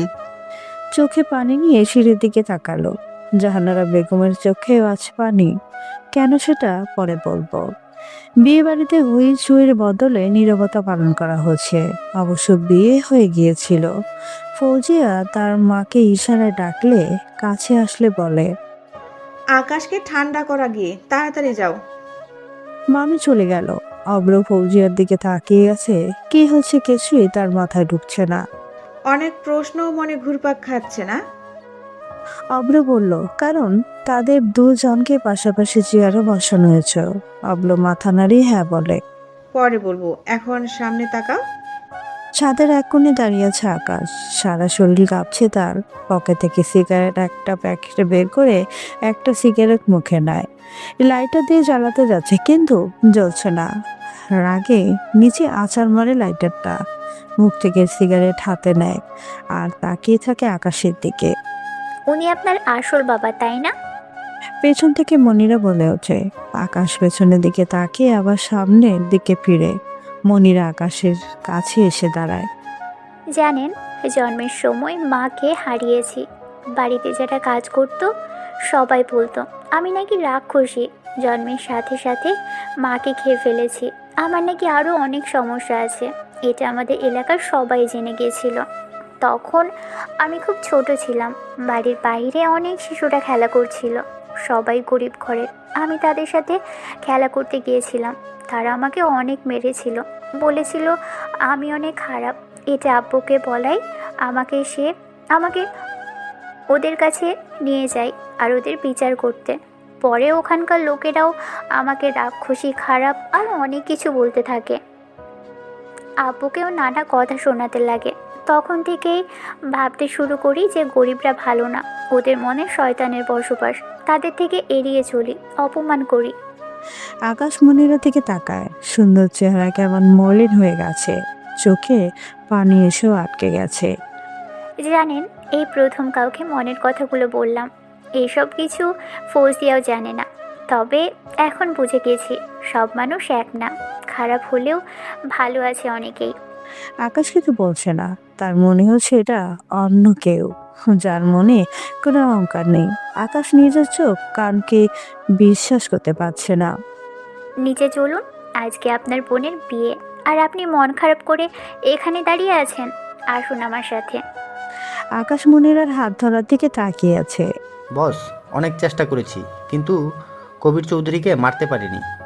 ভয় ভয়ে একটা ছেলে বলল জাবিরকে। জাবির চেয়ারে বসে হাতে পিস্তল ঘোরাচ্ছে। কবি বলেছেন একবার না পারিলে দেখো শতবার, কিন্তু আফসোস তুই তার জন্য থাকবি না। বলেও ডিসকাউ করে লোকটার কপালে গুলি করে দিল। বস, আমাকে মারবেন না। কবির চৌধুরী অনেক চালাক, আমাদের কিছু বুঝতেই দেয়নি। আমরা তো ওর গাড়িকে ফেল করেছিলাম, কিন্তু কোথা থেকে সব অনেকগুলো গাড়িগুলো এলো, 30টার মতো সব গাড়ি, একই মডেলের, একই কালার, কবির চৌধুরীর গাড়ির মতো। এতে করে ওকে মারতে পারলাম না। তবে বস, সে অনেক ভালো প্ল্যান করেছে বলতেই হবে। কথা শেষ, আবার ডিসকাউ করে গুলি করে দিল ওই চামটাকে। পিস্তল থেকে ধোয়া উঠছে, সেটা জাবির শুকছে আর বলছে, শালা আমার লোক হয়ে আমার শত্রুর প্রশংসা করে, বলে আরো 2টি গুলি করলে ওর গায়ে। আকাশের হাত ধরে টেনে নিয়ে যাচ্ছে মনিরা নিচে। ফৌজিয়ার বিদায়ের সময় মামি মনিরা অনেক কান্নাকাটি করছে, জানে চোখ দিয়ে সাগর বয়ে যাচ্ছে। অন্যদিকে রহমত মামা সে কান্না না করলেও তার কষ্টের চেহারায় ভেসে উঠেছে। হয়তো সে ফৌজিয়ার কথা ভেবেই নিজেকে আটকে রেখেছে। আর রিমনকে তো পাওয়াই যাচ্ছে না। আকাশ নিজেকে শক্ত রেখে চারিদিকটা সামলাচ্ছে। যদি সবাই ভেঙে পড়ে তাহলে তো মেয়ে বিদায় হবে না। আকাশেরও আজ কষ্ট হচ্ছে, তবে সেগুলো বুকের গহীনে লুকিয়ে রেখেছে, কারণ আকাশে তো ফৌজিয়াকে নিজের বোন মানে। অবশেষে বিদায় হয়ে গেল। রহমত মামা স্তব্ধ ড্রয়িং রুমের সোফায় বসে আছে। মামি তার কাঁধে মাথা রেখে নিঃশব্দে চোখের পানি ফেলছে। বড় আব্বু মাথা নিচু করে বসে আছে। মনিরা আবার পাশেই দাঁড়িয়ে আছে। তবে রায়হান চৌধুরী অনেকবার আকাশের সাথে কথা বলার চেষ্টা করেছিল, কিন্তু যখন সে আকাশের কাছে আসে তখনই আকাশ অন্য জায়গায় গিয়ে দাঁড়ায়। রায়হান চৌধুরী হতাশ হয়ে আকাশের দিকে করুণ চোখে তাকিয়েছিল, হয়তো কিছু বলতে চাচ্ছিল।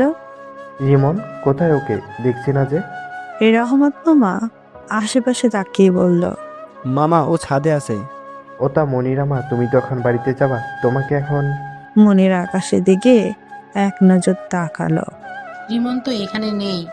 আকাশ, তুই একটু ওকে দিয়াই। ভাঙা কণ্ঠে মামি বলল। আকাশ মাথা নাড়ল। আকাশ গাড়ি চালাচ্ছে আর মনিরা তার পাশে বসে আছে। জানেন, একটা বাবার কাছে সব থেকে কষ্টদায়ক মুহূর্ত হলো মেয়ে বিদায়ের সময়। আঙ্কেল নিজেকে অনেক শান্ত রাখার চেষ্টা করেছে, কিন্তু তার চেহারায় ভেসে উঠেছিল সে কতটা কষ্টে আছে। আকাশ সামনের দিকে তাকিয়ে গাড়ি চালাচ্ছে। তবে আজকে যতটা দুঃখ পেয়েছি তার সমান শান্তিও পেয়েছি। মনকে হালকা করেছি, মনের ভিতরে পুষে রাখা কথাগুলো কারোর সাথে শেয়ার করেছি। একইভাবে সামনের দিকে তাকিয়ে আছে। জানেন, এই যে ভালোবাসা, প্রেম, মহব্বতে আমার কোনো বিশ্বাসই ছিল না। সব সময় ছেলেদের থেকে দূরে থেকেছি, জানি না কাকে ভালোবাসা বলে। শুনছেন তো কি বলছি আমি? মনিরা আকাশের দিকে তাকিয়ে। ফৌজিয়া বলেছিল এটা নাকি একটা ফিলিংস, যে তার কথা ভাবলেই মুখে মুচকি হাসি চলে আসে, চোখ বন্ধ করলেই তার চেহারা ভেসে ওঠে চোখের সামনে। এটা বলে মনিরা লম্বা একটা নিঃশ্বাস নিল আর বলল, যেদিন আপনার সম্পর্কে সবকিছু জেনেছি সেদিন থেকেই আপনার প্রতি আমার কোনো এক অজানা অনুভূতি সৃষ্টি হয়েছে। সব সময় আপনার কথাই ভাবতে থাকি, কবে যে আপনি আমার এতটা প্রিয় হয়ে গেলেন নিজেও বুঝতে পারিনি। তাই তো সব সময় আপনাকে লুকিয়ে লুকিয়ে দেখি, চোখে চোখে রাখি। যদি এটার নাম ভালোবাসা হয় তাহলে হ্যাঁ, আমি আপনাকে অনেক ভালোবাসি, যার জন্য নিজের সব কিছু ছাড়তে পারি, হোক সেটা জীবনও হোক না কেন। অনেক ভালোবেসে ফেলেছি আপনাকে, প্লিজ দূরে সরিয়ে দিবেন না, প্লিজ। মনিরা চোখের পানি চিকচিক করছে। আকাশ সবকিছু মনোযোগ দিয়ে শুনছিল। হঠাৎ সে গাড়ি ব্রেক করলো, মনিরার দিকে তাকালো। সরি, আমাকে ক্ষমা করবেন। বলি মনিরার মুখে একটা স্প্রে করলো, আর মনিরার চোখের সামনে সব অন্ধকার হয়ে গেল। আফগান হয়ে আকাশের বুকে ঢলে পড়ল। আজকে সকালে আকাশ তার খবরকে ফোন দিয়ে গালি দিতে থাকে যে আরমান আহমেদের খোঁজ এখনো তাকে দেয়নি কেন। লোকটি ভয় ভয় বলল, স্যার, আমি তো গতকালকেই ইমেল করে দিয়েছি সব কিছু। আকাশ এটা শুনে ফোন কেটে দেয় আর ল্যাপটপ অন করে ইমেল চেক করে। সেখানে আরমান আহমেদের বায়োডাটা দেওয়া আছে। আর যখন আকাশ তার পরিবারের লোক দেখে সে তো অবাক হয়ে যায়। আরমান আহমেদের একমাত্র মেয়ের নাম তাইবা মনি, ডাকনাম মনিরা। আকাশ এটা দেখে হেসে ওঠে যে তার শিকা তো তার পাশেই আছে। মনিরা আকাশের বুকের উপর অজ্ঞান হয়ে পড়ে আছে। আকাশ এক নজর তার দিকে তাকিয়ে আছে। মনিরা চুলগুলো তার মুখের সামনে চলে এসেছে। এতে আকাশের দেখার সমস্যা হচ্ছে, তাই হাত দিয়ে পরম যত্নে চুলগুলো কানের পেছনে গুজে দিল। আমারও ইচ্ছা হয় তোমাকে ভালোবাসতে, নিজের করে নিতে, কিন্তু আমার জীবন তো কোনো দাম নেই। একজনের দায় বেঁচে আছি, তাকে কথা দিয়েছিলাম তার কথা সব সময় শুনবো, তার কথা মতো নিজের লাইফ সাজাবো। এজন্য তুমি এত কাছে থেকেও অনেক দূরে। আমাকে ক্ষমা করে দিও, আমি তোমার যোগ্য না। এই হাত পারে শুধু মানুষ খুন করতে, আদর করতে পারে না। আকাশ ফিসফিস করে বলছে, পাপা, তোমার ছেলে চলে এসেছে। জয় জাবিরের একমাত্র ছেলে, দেখতে একেবারে পালনদের মতো, তবে স্টাইলিশ আছে। জাবির জয়ের দিকে তাকাচ্ছে না, জয় গিয়ে জাবিরের সামনে চলে গেল, তার সামনে বসে পাপা কথা বলো। দেখো তোমার ছেলে কত বছর পরে জেল থেকে এসেছে, আর তুমি? জাবির পাশে থাকা একটা লোককে ডাক দিল জয়। লোকটা জয়ের কাছে আসলে জয় তার ঘাড়ে হাত রাখে আর বলে, বাবার কি হয়েছে, কথা বলছে না কেন? বলে ওই লোকটাকে মারতে লাগলো। লোকটাকে মেরে আধমারা করে ফেলেছে জয়। হঠাৎ জাবির বলল, কবির কবির চৌধুরী দেশে এসেছে, আমি ওর লাশ দেখতে চাই শুধু। জয় তার বাবার দিকে তাকালো আর বলল, তোমার কাজ হয়ে যাবে। নিচে পড়ে থাকা লোকটার দিকে তাকিয়ে জয় বলল, সরি ডুড, বাবা কিছু বলছিল না, তাই রাগ হচ্ছিল। উনি তো আমার বাবা, তাই ওনাকে কি করে মারি বল, তাই রাগটা তোর উপরেই ঝাড়লাম। নিচে পড়ে থাকা লোকটার গাল মুখ দিয়ে গড় গড় করে রক্ত বেরোচ্ছে, ছটপট করছে। এই না না, মরবি না। এই যা, আস্তে না আসতেই খুনের খাতাটা খুলে ফেললাম। পরের দিন সকালে চোখ মিটমিট করে খুঁজছে মনিরা। মাথাটা একটু ভারী হয়ে আছে তার। বিছানার উপরে শুয়ে আছে সে আশেপাশে তাকায়, কিন্তু সবকিছুই অপরিচিত। কোথায় আছে সে, আর এটাই বা কার রুম? মুহূর্তেই মনিরার ঘুম ভাবটা চলে যায় আর সে ধরপড়ে উঠে পড়ে। তাড়াতাড়ি উঠে সে দরজার কাছে গিয়ে দরজা খোলার চেষ্টা করে, কিন্তু মনে হচ্ছে বাড়ি থেকে বন্ধ। কেউ আছেন? প্লিজ দরজাটা খুলুন। কেউ কি আমার কথা শুনতে পাচ্ছেন? অনেক টাকাটাকি করলো মনিরা, কিন্তু বাইরে থেকে কোনো আওয়াজ এলো না। তাই সে হতাশ হয়ে দরজার পিঠ থেকে বসে পড়ল আর কালকের কথা ভাবতে লাগলো। গতকালকের কথা মনে পড়তেই মনিরা চোখ ভরে এলো।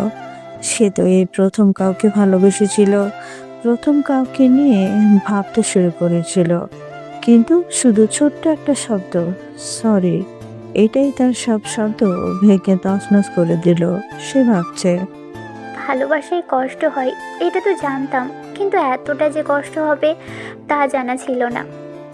হঠাৎ মনে হলো কেউ দরজা খোলার চেষ্টা করছে।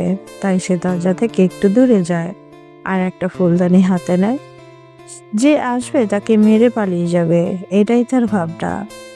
দরজা খুলে একটা ছেলে, বয়স 19-20 হবে, ভিতরে এলো আর সাথে সাথেই মনিরা তার মাথায় ফুলদানি দিয়ে বাড়ি দিল।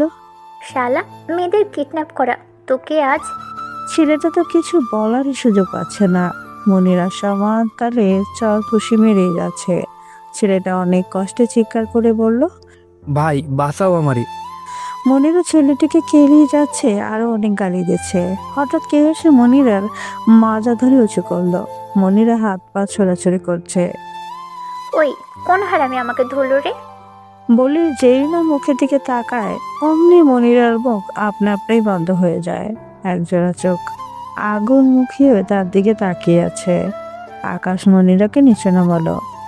রাজু তুই নিচে যা। শান্তভাবে বলল আকাশ। রাজু মনিরার পাশ দিয়ে যাওয়ার সময় বলে, পেতনি, তোকে আমি দেখে নিব। মনিরা তো আকাশের দিকে তাকিয়ে আছে, কারণ আকাশকে এখন অন্যরকম লাগছে দেখতে। কেন সেটা বললে ভাই চাকরি থাকবে না। ওই মেয়ে, তোমার সমস্যা কি? হ্যাঁ, ওকে ওভাবে মারছিলে কেন? আকাশ কড়াভাবে বলল, না মানে এটাই নাকি ভিতরে 6 পে। হোয়াট? আকাশ একটু জোরেই বলল, না মানে আমাকে কিডন্যাপ করেছে। ওকে কি করে ছেড়ে দিই? কিডন্যাপ ও করেনি, আমি করেছি। কেন এত কষ্ট করতে গেলেন? আমাকে আই লাভ ইউ টু বলে দিলেই তো আমি আপনার সব কথা মানতাম। শাট আপ, তুমি এত কথা বলো কেন? হ্যাঁ, আকাশ রেগে একটা ফোন এগিয়ে দিয়ে বলল। মনিরা ভয় পেয়ে ওর বাবাকে ফোন দেয় আর করুণ সুরে বলে, পাপা। রাত থেকে মনিরা সহ আকাশের খোঁজ পাওয়া যাচ্ছে না। সবাই তো পাগলের মতো খোঁজাখুঁজি শুরু করে দিয়েছে, কিন্তু কবির খান নিশ্চিন্তায় বসে আছে আর সবাইকে বলছে টেনশন না নিতে। অন্যদিকে রায়হান আহমেদ, মনিরার বাবা, মেয়ে নিখোঁজ খবরটা শুনে পাগল প্রায় হয়ে গেছে। শহরের এমন কোনো জায়গায় বাদ নেই যে সে খোঁজে নেই। এমনি করে খুঁজতে খুঁজতে রাত পেরিয়ে দিন হয়ে গেল। হঠাৎ তার ফোন বেজে ওঠায় সে তাড়াতাড়ি রিসিভ করলো, আর যখন নিজের মেয়ের কণ্ঠটা শুনলো তখন একটি হলো জানে পানি এসেছে। Hello papa. মণিমা তুই ঠিক আছিস তো? তোর কণ্ঠ এমন লাগছে কেন? খপ করে আকাশ মনিরার কাছ থেকে ফোনটা কেড়ে নেয়। তো কেমন আছেন মিস্টার আরমান আহমেদ? এমন কথা শুনে আরমান আহমেদ একটু ভয় পেয়ে যায়। আপনার মেয়ে ঠিকই আছে, কিন্তু কত সময় আছে সেটা আপনি বলবেন। ইশারায় মনিরাকে বিছানায় বসতে বলল। আরে কে আপনি? আর কি চান আপনারা?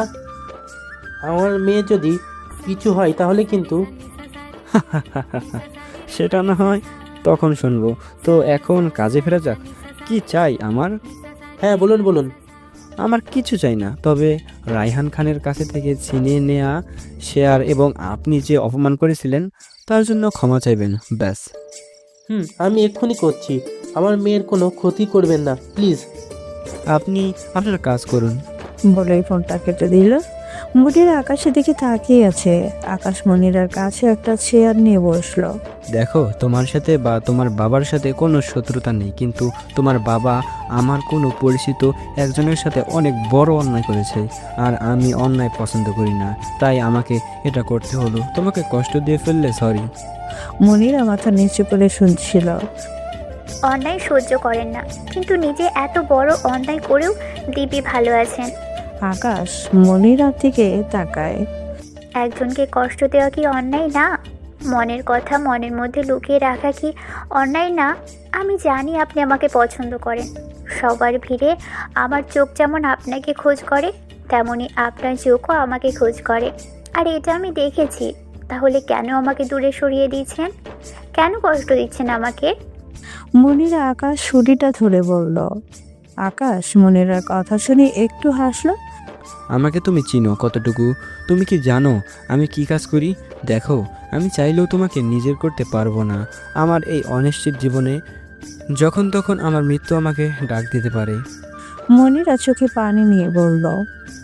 হোক না মৃত্যু কাছে, হোক না অনিশ্চিত জীবন, কিন্তু যতদিন আছেন ততটুকু সময় আমাকে দিন।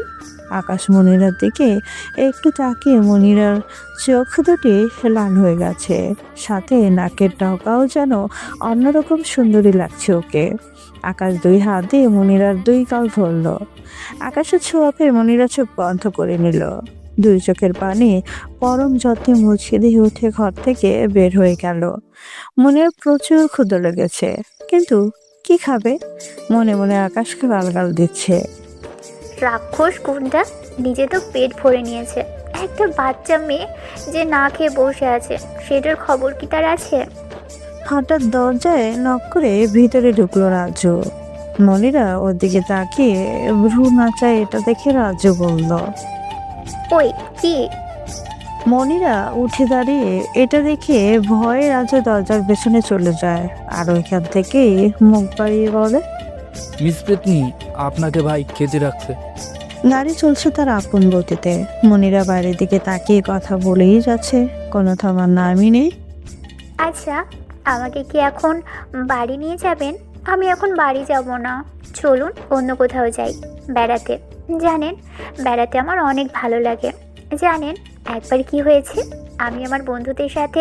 ওই ভাইয়া, তুই কি থামবি? এমনিতে কিন্তু মাথা গরম আছে, তার উপর তুই সেই সকাল থেকে মাথা খেয়ে যাচ্ছিস। আর একটা কথা বললে না, খবর আছে। আকাশ ধমক দিয়ে। আপনি আমাকে ধমক দিচ্ছেন কেন? জানেন আমার পাপাও আমাকে এমন করে বলে না।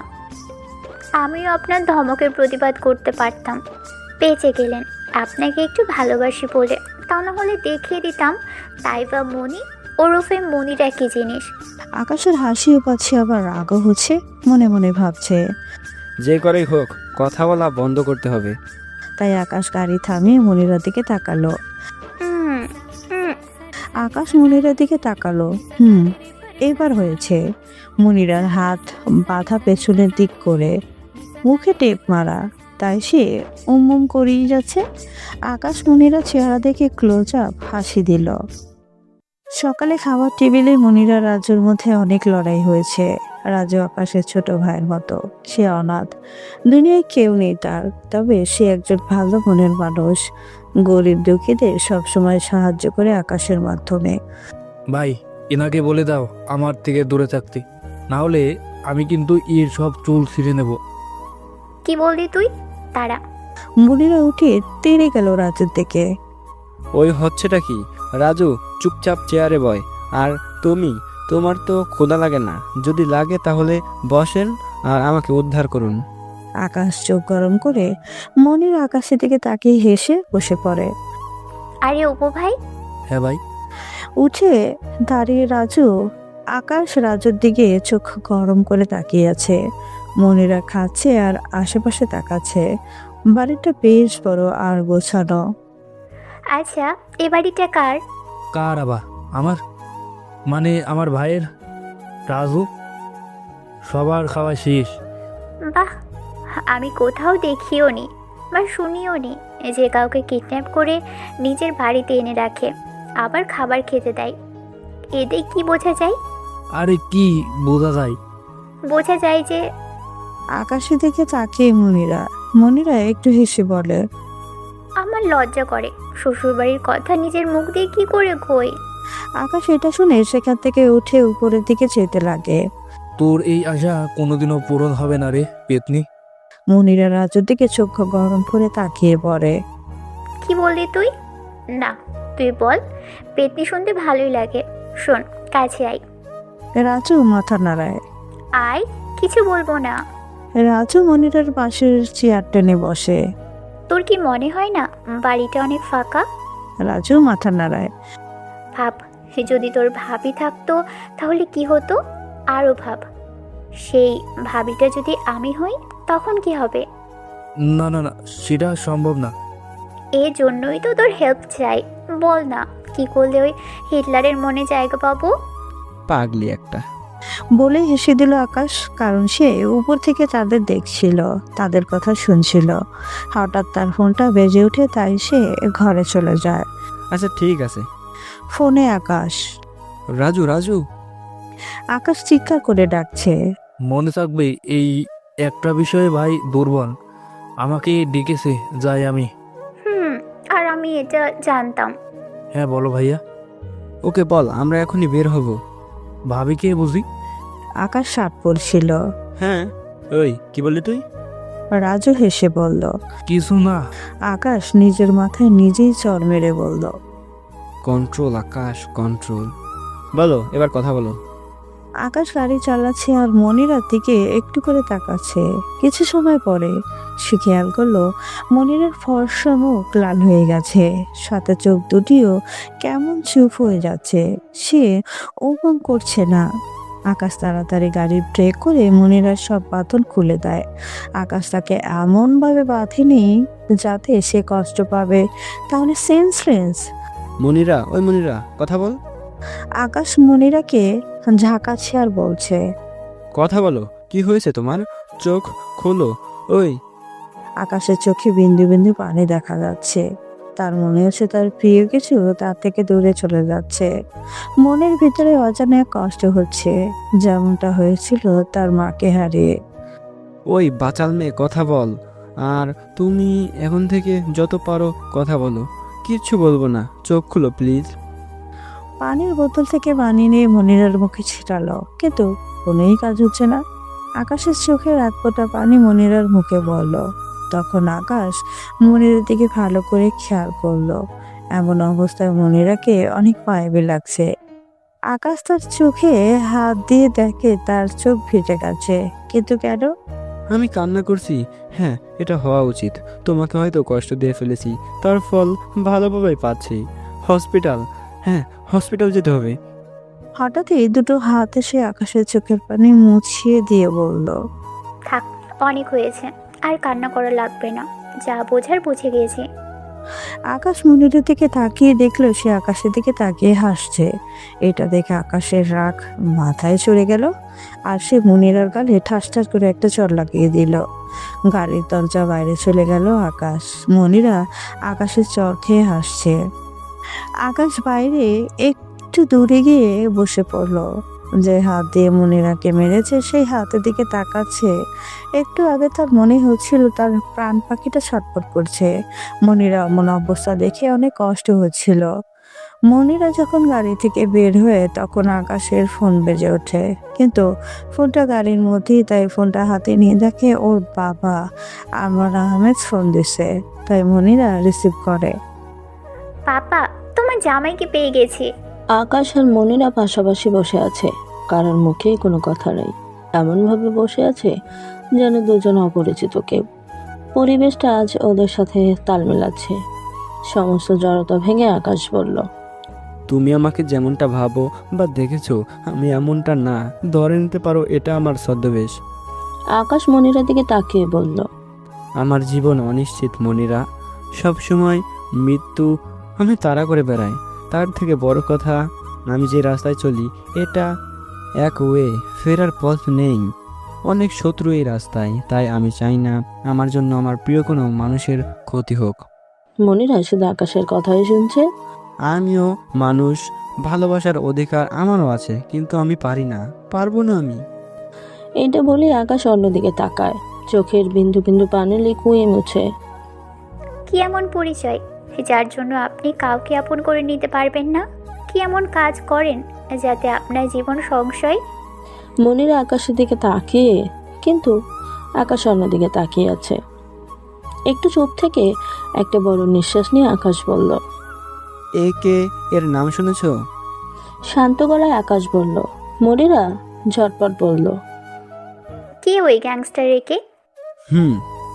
বলে আকাশ একটু হাসলো, মনিরার দিকে ফিরে। তো ও তোমার? চুপ হয়ে গেল। না না, এ হতে পারে না। আমি যেটা ভাবছি আপনি। চোখ দুটি বড় বড় করে। চলো, তোমার বাবা তোমার জন্য অপেক্ষা করেছে। বলি আকাশ গাড়ির দিকে গেল।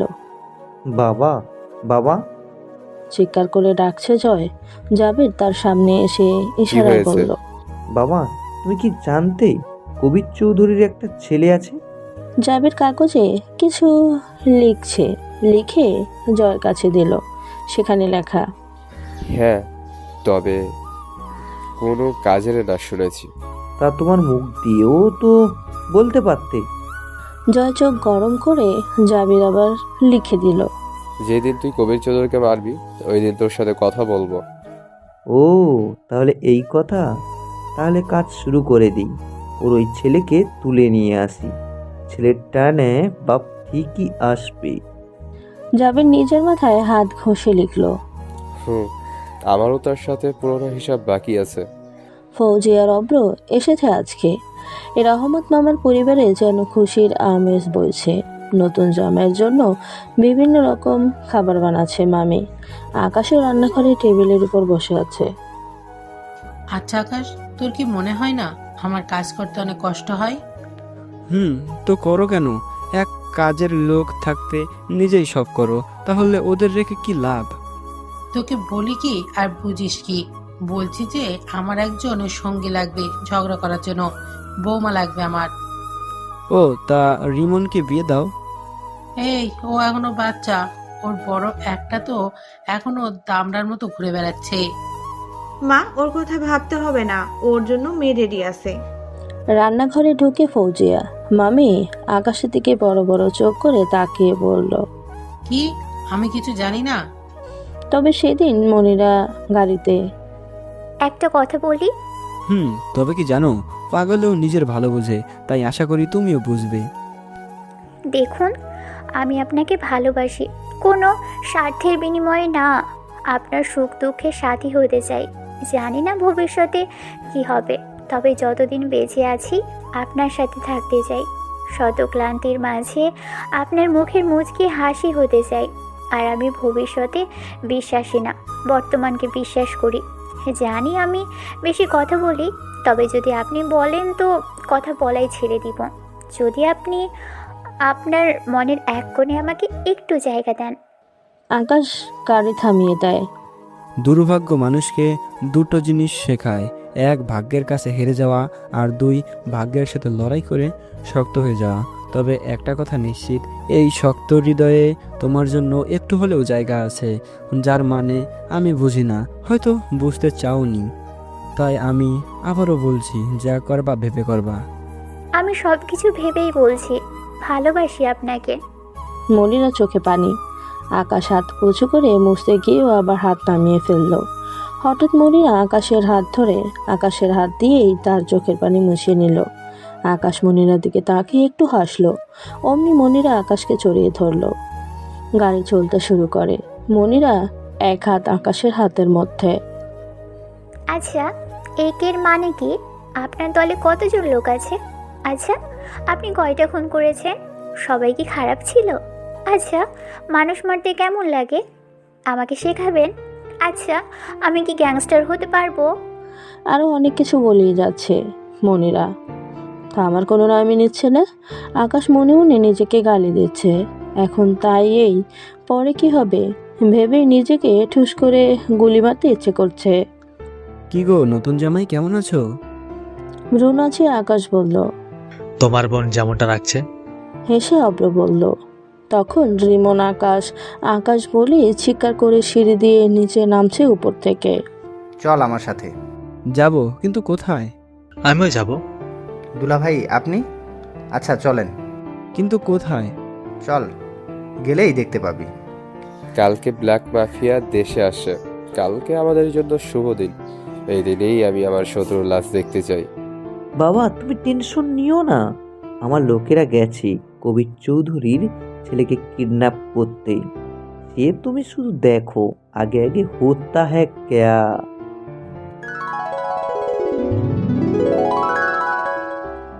হ্যালো মনি, তুই কোথায়? আরে ইয়ার, 5 মিনিটে চলে আসছি। ওকে, তাড়াতাড়ি আয়। বলেই ফোন কেটে দিল ফৌজিয়া। কিছু সময় পরে মনিরা চলে এলো। কথা বলছে মনিরার সাথে, কিন্তু তার চোখ অন্য কিছু খুঁজছে। কিরে, তোকে এমন বিচলিত দেখাচ্ছে কেন? কি হয়েছে? না, কিছু না। ফৌজি একটু হেসে বলল। তা বাড়িতে কাউকে দেখছি না, সবাই কোথায়? তুই যাকে খুঁজছিস সে একটু আগে বাইরে গেল। মনিরা মুখ কালো করে বলল। ও এই এই, আমি আবার কাকে খোঁজ করছি? হ্যাঁ, কি বলস তুই এসব? না, আমি আবার কখন কি বললাম? বাদ দে, বল কেমন কাটলো তোর? আকাশ, রিমন আর অব্র গাড়ি থেকে বের হলো। তারা একটা হসপিটালের সামনে দাঁড়িয়ে আছে। এখানে কি রে রিমন, কারোর কি কিছু হয়েছে? হ্যাঁ, আমারও সেম করছেন। ভিতরে গেলে সব বুঝতে পারবি, চল।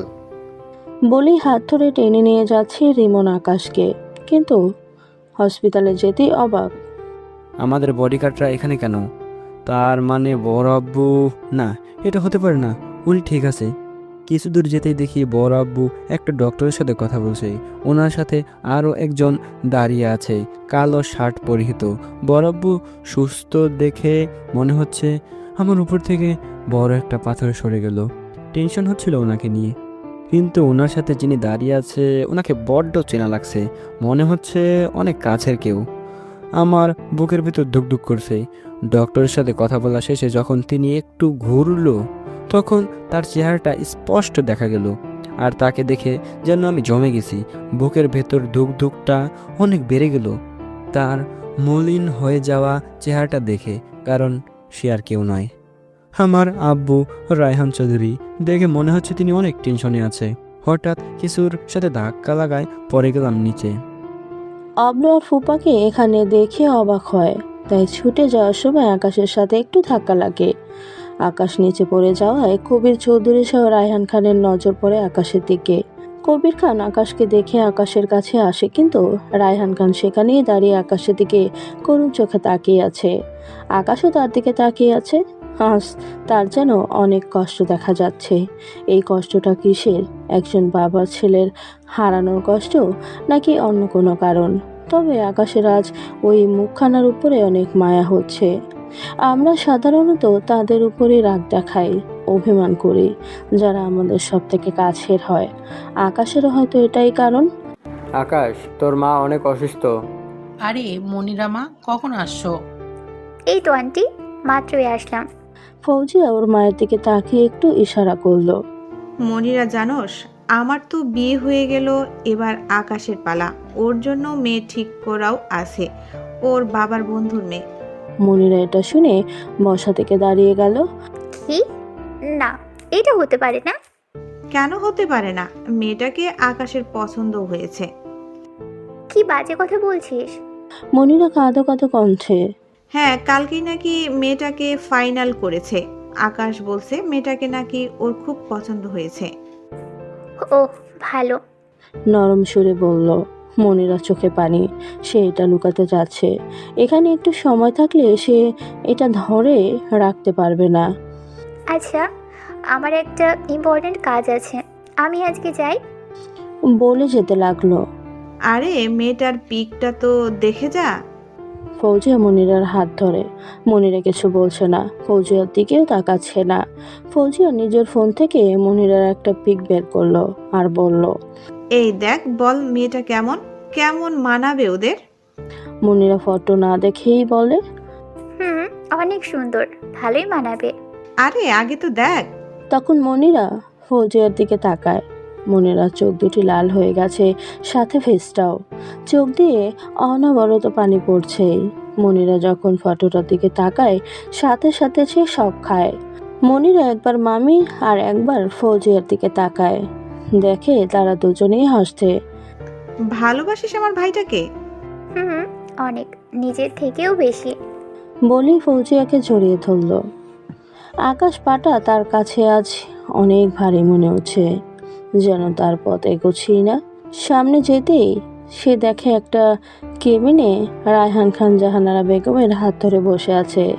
মুখে অক্সিজেন মাস্ক পরানো। তার ব্রেন টিউমার হয়েছে, অপারেশন করলে বাঁচার সম্ভাবনা 10%। ওনাকে এমনভাবে দেখে যেন আমার অনেক কষ্ট হচ্ছে।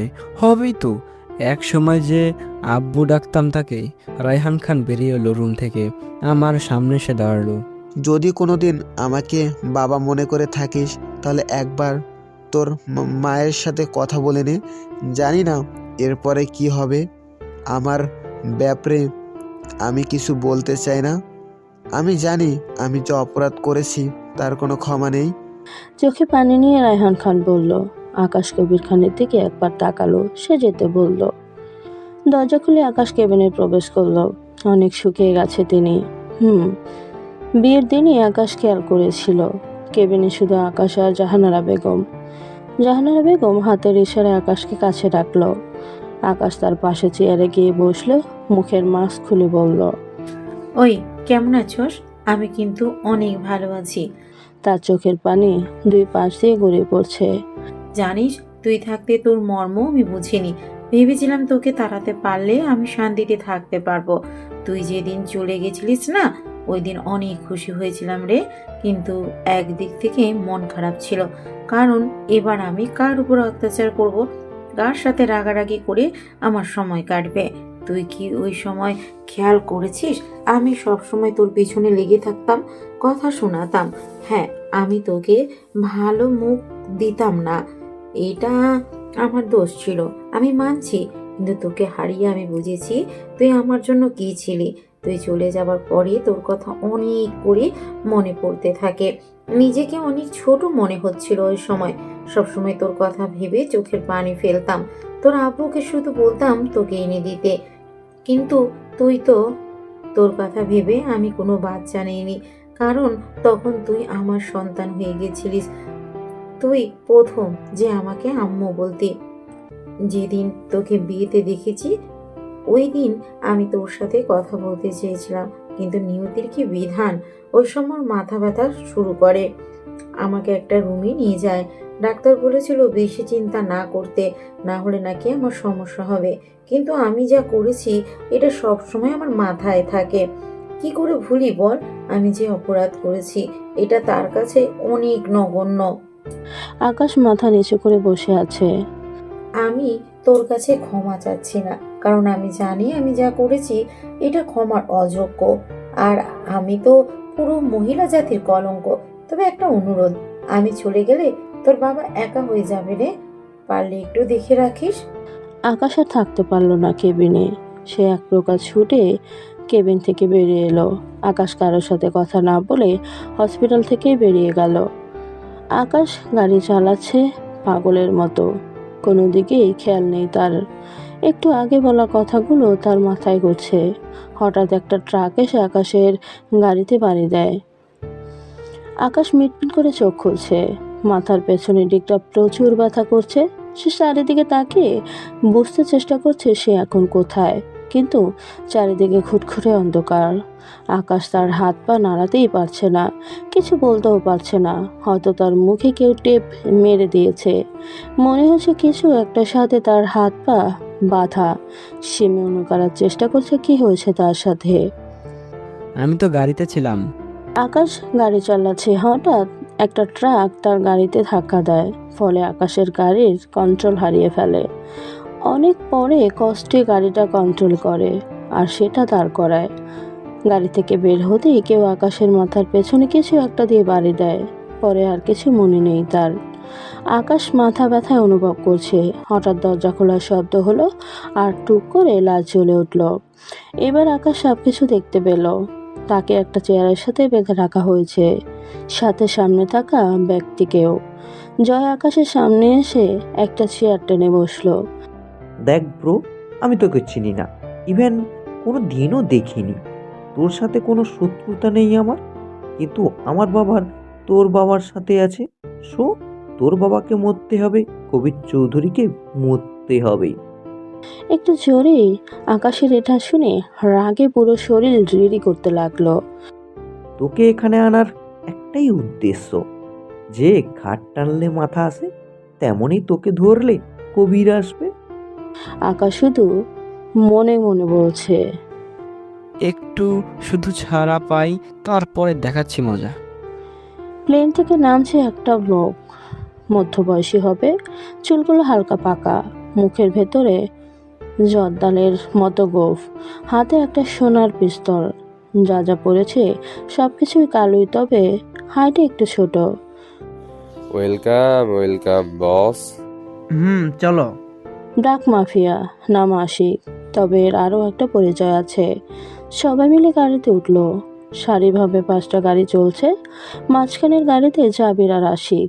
কিছু সময় পরে তারা একটা গোডাউনের কাছে চলে এলো। জয়ের লোকেরা আকাশের চেয়ার উঁচু করে একটা স্থানে নিয়ে আসলো। জয় ফোন নিয়ে আকাশের সামনে গিয়ে বলল, ব্রো স্মাইল। বলি একটা পেক তুলল। তারপর আকাশের দিকে তাকিয়ে বলল, ও তুই স্মাইল করবিটা কি করে, তোর মুখটা তো বন্ধ। বলেই হেসে উঠল। সাথে জয়ের লোকেরা হু হু করে হেসে উঠল। এদিকে আকাশের কিডন্যাপের খবর কবির খানের কাছে পৌঁছে গেছে। যখন তার কাছে জাবির ফোন করেছিল, দুর্ভাগ্যবশত রায়হান চৌধুরী সেটা রিসিভ করে আর জাবির তাকে কবির ভেবে সব বলে। ওটা শুনে রায়হান খানের হাত থেকে মোবাইলটা পড়ে যায় আর সেখানেই বসে পড়ে। এটা দেখে সবাই তার কাছে চলে যায়। কি হয়েছে, আপনাকে এমন দেখাচ্ছে কেন? আকাশ, কে কিডন্যাপ করা হয়েছে? ওকে নাকি উমুক গোডাউনে বেঁধে রাখা হয়েছে। চোখের পানি যেন বাধা মানছে না। আর রায়হান খানের? কবির চৌধুরী তার পাশে বসে পড়ল। রায়হান চৌধুরী কবিরের দিকে তাকায়। কবির মুচকি এসে বলল, চিন্তা করবেন না, আপনার ছেলের কিছু হবে না। আপনি হয়তো জানেন না, আপনার ছেলে হচ্ছে এমন এক সিংহ যে যত সময় যাবে তত সে হিংস্র হয়ে উঠবে। চিন্তা করেন না, আমি যাচ্ছি আকাশকে বাঁচাতে। আপনি এদিকটা দেখেন। জয় আকাশের সাথে অনেক অপমানজনক খেলা করতেই থাকে, যাতে আকাশের পিত্তি পর্যন্ত চলে যাচ্ছে। এমন সময় জাবির সহ ব্ল্যাক মাফিয়া আশিক সেখানে আসলো। আকাশ আশিককে দেখে অবাক, কারণ ইনি তো আকাশের সৎ মামা, যাকে আকাশের সৎ মা সবসময় টাকা দিত। আশিকের কেন জানি আকাশের চেহারাটা চেনা চেনা লাগছে।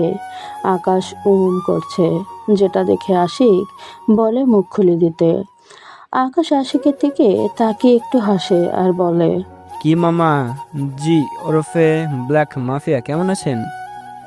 তাহলে তুই এখনো বেঁচে আছিস? আকাশ হাসলো। আকাশ জাবিরের দিকে তাকায়। কি দারোগা সাহেব, মাথার দাগটা তো দেখি এখনো আছে। জাবির সাথে সাথেই তার মাথায় দাগের উপর হাত দেয়। হঠাৎ জয় ঠুস করে একটা ঘুষি মেরে দেয় আকাশের মুখে। আমার বাবাকে মেরেছিলি, তার মানে তুই সেই যার জন্য চাকরি হারিয়েছি? বলে আরো একটা খুশি মারল। আকাশের মুখে হাসি, মুখ দিয়ে রক্ত বেরোচ্ছে। আরে আস্তে আস্তে, আমার ভাগনা হয়, তাই একটু কম কষ্ট দেই মেরো। আর আমার ডিলটা কোথায় মিস্টার জাবির? ওকে ছেড়ে দাও, আমি এসেছি। দরজা দিয়ে আস্তে আস্তে কবির। বাবা বাবা বাবা, নাম নিতেই না নিতেই বান্দা হাজির। আশিক অন্যদিকে ফিরে আছে। কবির তার চেহারা দেখতে পায়নি এখনো। আশিক পকেট থেকে একটা পেপার বের করে জাবিরকে ধরিয়ে দিল। ছাড়বো, তবে আগে এখানে একটা স্বাক্ষর করতে হবে। কবির কিছু না পড়ে সই করে দিল। তখন আশিক কবির চৌধুরীর দিকে ফিরে, আর কবির সেটা দেখে রাগে চোখ দিয়ে আগুন বেরোতে লাগলো। কারণ এই সেই কবির চৌধুরী জয় পরিবারকে মেরেছিল। কবির চৌধুরী আশিকের দিকে ছুটে যেতে লাগলো। আশিক কবির চৌধুরীর বুকে একটা লাথি মারে। সে ছিটকে গিয়ে পড়ে কিছুটা দূরে। আকাশ এই বলে চিৎকার করে ওঠে। এটা দেখে জয় আকাশকে মারতে থাকে। ওইদিকে আশিক কবির খানকে মারছে। লজ্জা করে না, লজ্জা করে না এতগুলো মানুষ হয়েও আমাকে এভাবে বেঁধে মারতে? আকাশ এসে এসে বলছে, ভয় পাস নাকি যে আমি একাই তোদের সবাইকে মেরে দেব? ভীতু শালা। আকাশের মুখের অনেক অংশ দিয়েই রক্ত বেরোচ্ছে। জয় ইশারা করলো আকাশকে গুলি দিতে। না, তুই ওর কথা শুনবি না, এটা ওর কোনো চাল।